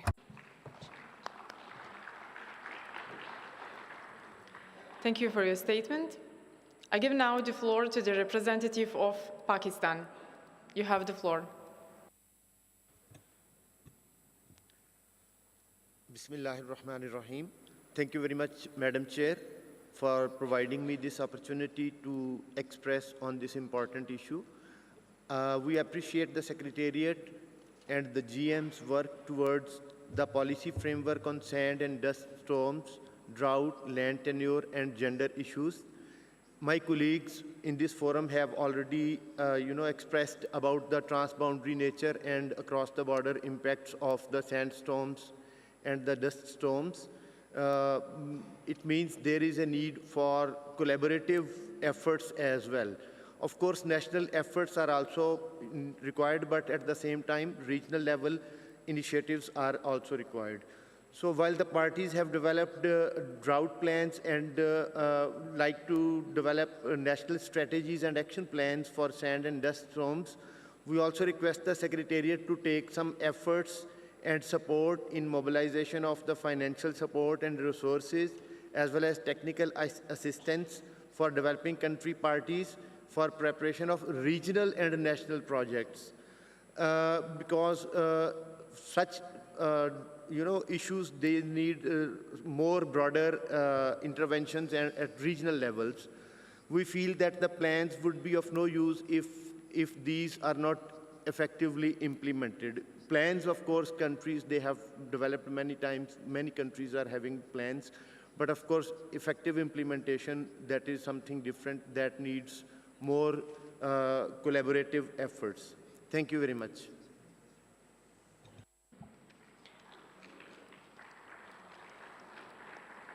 Thank you for your statement. I give now the floor to the representative of Iraq. You have the floor. السلام عليكم ورحمة الله وبركاته. إن ظاهرة العواصف الرملية والترابية تعتبر. Thank you. The phenomenon of storms goes hand in hand with deteriorating conditions in arid and desert areas. This requires concerted international efforts to combat the impacts of these storms on health and the environment. This will involve adopting action plans in cooperation with all partners. Thank you. Thank you for your statement. I give now the floor to the representative of Chad. You have the floor. Merci, Madame. Thank you, Madam Chair. Once again, I am addressing you on behalf of my country, Chad. On behalf of my country, we fully support the statement made by Algeria. As you are all aware, my country, Chad, is at the frontier of advancing desertification. In its north, it has an area called Bordelais, which is one of the biggest sources in the world of dust.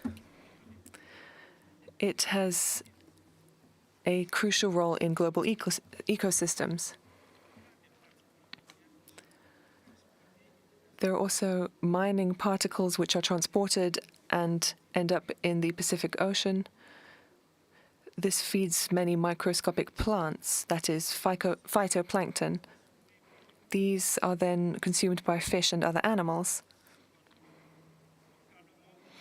However, locally in Chad,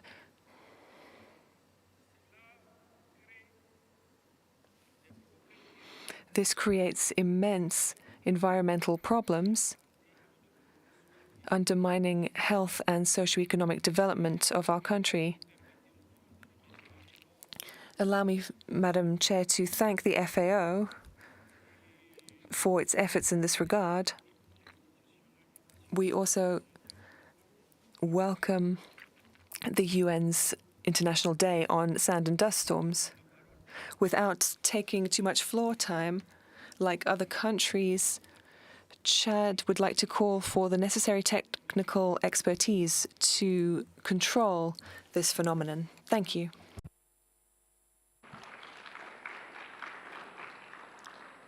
Thank you for your statement.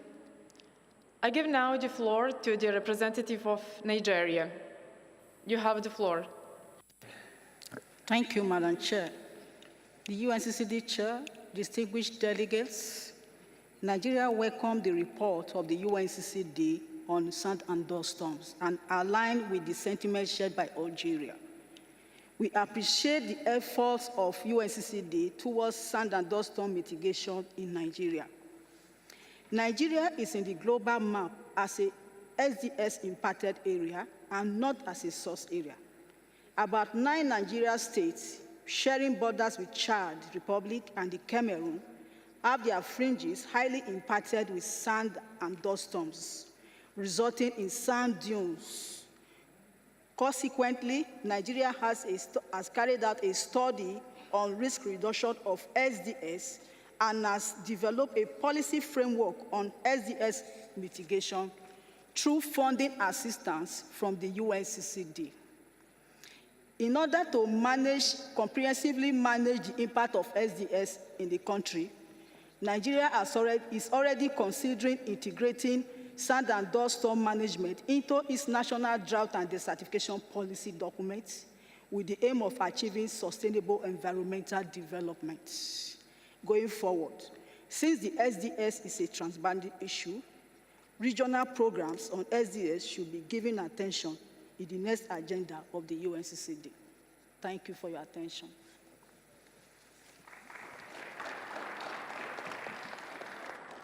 Thank you for your statement. I give now the floor to the representative of Economic Cooperation Organization. You have the floor.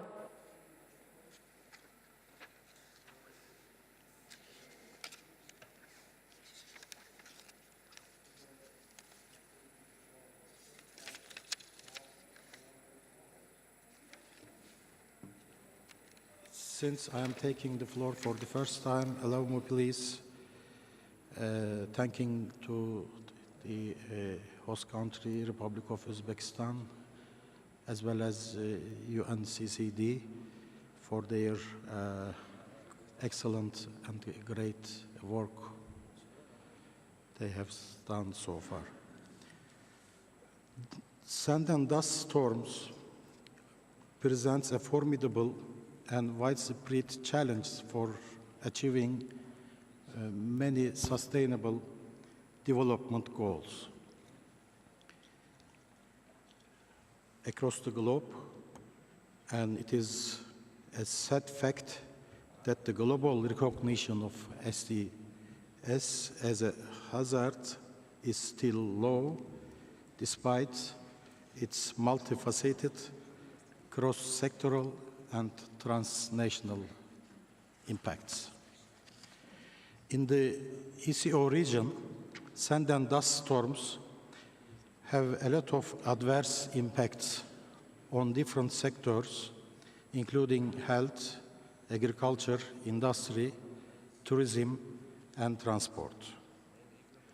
For instance, according to the report by the Asian and the Pacific Center for the Development of Disaster Information Management, which is called as APTIM, in 2021, more than 80% of the entire populations of Uzbekistan, Turkmenistan, Pakistan, and Tajikistan, and Iran as well, in the ECO region, are exposed to medium and high levels of poor air quality due to sand and dust storms. Mitigating sand and dust storms would significantly lower the number of affected people and economic losses by contributing to safer, sustainable, and disaster-resilient human conditions. In order to do this, we must tackle the root cause of STS, which involves reducing environmental degradation in all its manifestations. Unless environmental degradation is significantly reduced, more and more countries will face the overwhelming effects of sand and dust storms. The impacts of environmental degradation and climate change could be seen as a potential or even actual source of the greatest expenses in different parts of the world. Many of the recent sand and dust storms in our region and other intense extreme events around the globe have been driven or exacerbated for nature laws. While congratulating UNCCD on the launch of its data dashboard last month, it is remarkable that land degradation, based on the latest data provided, is advancing at an astonishing rate across all regions. We know that land degradation is an important contributor to the occurrence of more extreme weather events, especially the intensity, frequency, and the risk of dust and sandstorms, which damage not only the socio-economic situation, but also the human capital in different regions. We should reverse the current trend in which land is degrading faster than it can be restored. International cooperation in disaster risk reduction through investing in forecast technologies, interventions against wind erosion, and the regional air pollution policies can significantly reduce the high cost associated with sand and dust storms, especially for developing countries, including the Economic Cooperation Organization member states. In such a context, it is essential that the developing countries, especially those hit hard by this phenomenon, have access to adequate means of implementation, including technical and financial assistance. We appreciate the work of the UN Coalition on combating sand and dust storms. We believe that this coalition can play a key role not only in enhancing cooperation and coordination on STS, sand and dust storms, at global, regional, and sub-regional levels, but also in facilitating access to technical and financial assistance by the targeted countries. We also hope that the SDG issue will get the required attention in the upcoming deliberations on the loss of damage fund for vulnerable countries hit hard by climate disasters at the UN Climate Change Conference. While we need a systemic behavior change to address sand and dust storms, we are optimistic that a global response to STS could result in fruitful outcomes and slow down this preventable phenomenon. This could be a great step in delivering sand and dust storms for everyone, everywhere. Last but not least, we wish to highlight the significance of regional and sub-regional intergovernmental organizations like Economic Cooperation Organization. In this regard, these organizations with increased assistance and support from the international community can facilitate implementation process of the global environmental agenda in different regions. The Economic Cooperation Organization countries are focused on land degradation, sand and dust storms as one of their primary concerns. In such a context, the ECO region is looking forward to further support from the UNCCD Secretariat to better explore and identify the ways and means of addressing land degradation related issues and combating desertification with a special emphasis on sand and dust storm. The ECO Secretariat Our organization particularly welcomes efforts by the UNCCD to invest in programs and projects that especially integrate land degradation, climate change, biodiversity loss, and focus on where transformative impacts and multiple environmental benefits can be achieved.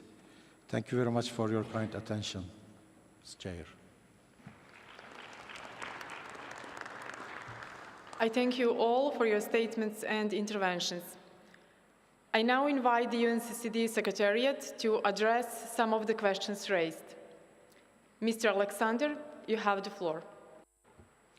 Yes. Thank you very much to the parties and observer organizations for their comments and their support for the work of the Secretariat. I hear very common themes. We need to raise awareness so that SDS is more well recognized. We need to enshrine the idea of sustainable land management, integrated water resource management as one of the key approaches to source mitigation. We need to look at technical and other forms of assistance that are needed in terms of tools and technologies. And then the country-to-country, the peer-to-peer learning, I thought was very interesting, highlighted by several countries, and ways that we need to explore ways that the Secretariat can further facilitate that type of peer-to-peer learning, as it is often very cost-effective. With regards to the question posed by the European Union in terms of an inventory of tools and technologies, as I said, we launched the SDS Toolbox in July. We see this as a work in progress. We know that there are various opportunities to enhance the toolbox, and one of those would be an inventory. The toolbox is currently distributed in 5 different modules, and we are working with some of our partners and some of the repositories of case studies and best practices that demonstrate real-life experiences in combating SDS. And so we hope that we can bring the work on an inventory within the toolbox so that it is very much accessible according to the user demand. So with that, we've taken note of all your interventions and look forward to guiding the recommendations to be contained in the report of the CRIC. Thank you. I thank the UNCCD Secretariat for the clarifications made. Distinguished delegates, we have thus concluded the general discussion on sand and dust storms under Agenda Item 7, Policy Frameworks and Thematic Topics, Sand and Dust Storms, Drought, Land Tenure, and Gender. Further discussions will continue in the CRIC Contact Group, which will meet immediately following the adjournment of this meeting in Met 8.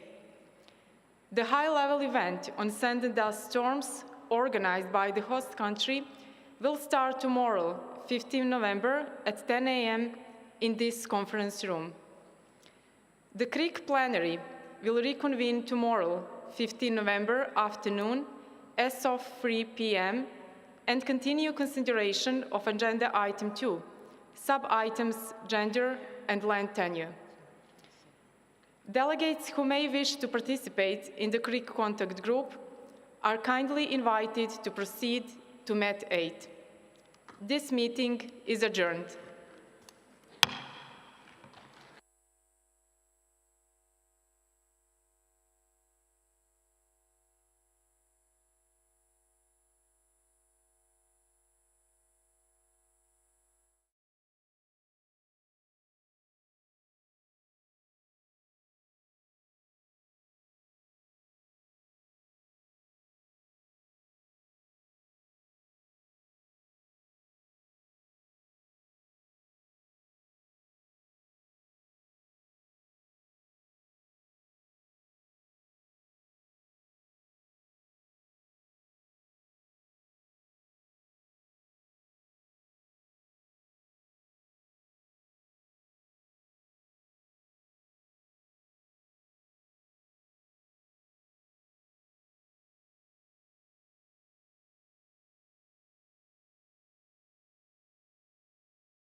Hey, раз, раз, раз, раз, раз, раз, два, три, четыре, раз, два, три, четыре, раз, раз, два,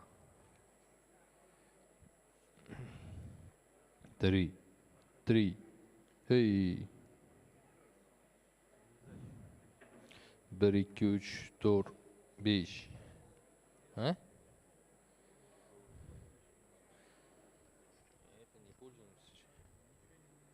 Раз, два.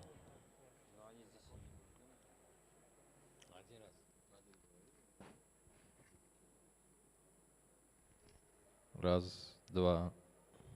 1, 2, 4, 5.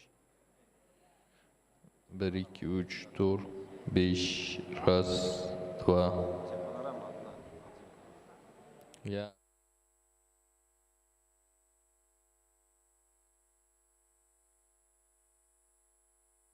Раз, два. Раз, раз. 1, 2. 1, 2, 4, 5. 1, 2. 1, 2. Akmal, mani to'g'rilagan qanday shundoq anaqa qilgin?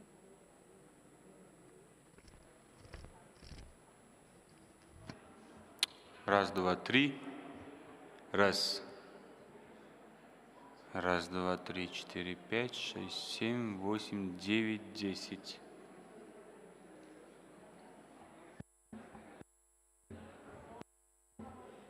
Раз, два, три. Раз, два, три, четыре, пять, шесть, 7. Монитор yoqi?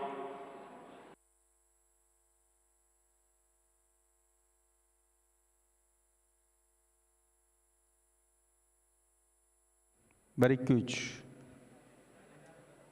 1, 2, 3. 1, 2, 3. Раз, два, три. Раз, раз, два, три, четыре, пять. 5.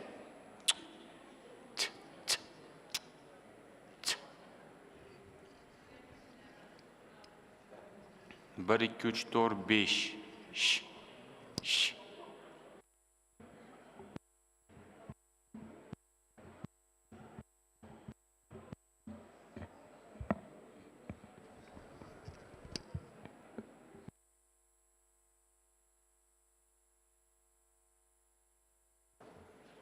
1, 2, 3, 4, 5.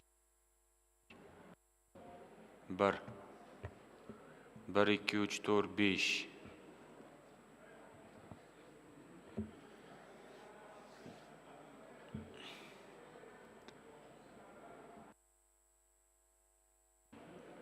1.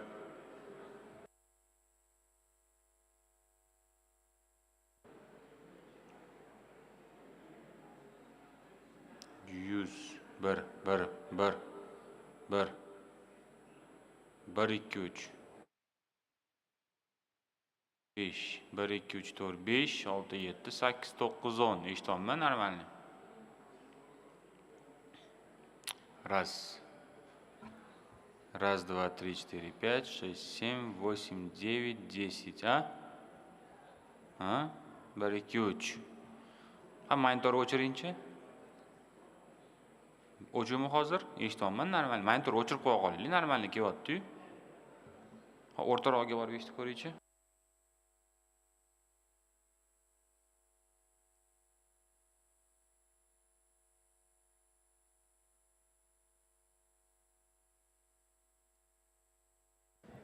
Bir, ikki, uch, to'rt, besh. 1, 2, 3, 4, 5, 6, 7, 8, 9, 10. 1. 1, 2, 3. 1. 1, 2, 3, 4, 5, 6, 7, 8, 9, 10. 1, 2, 3. 1.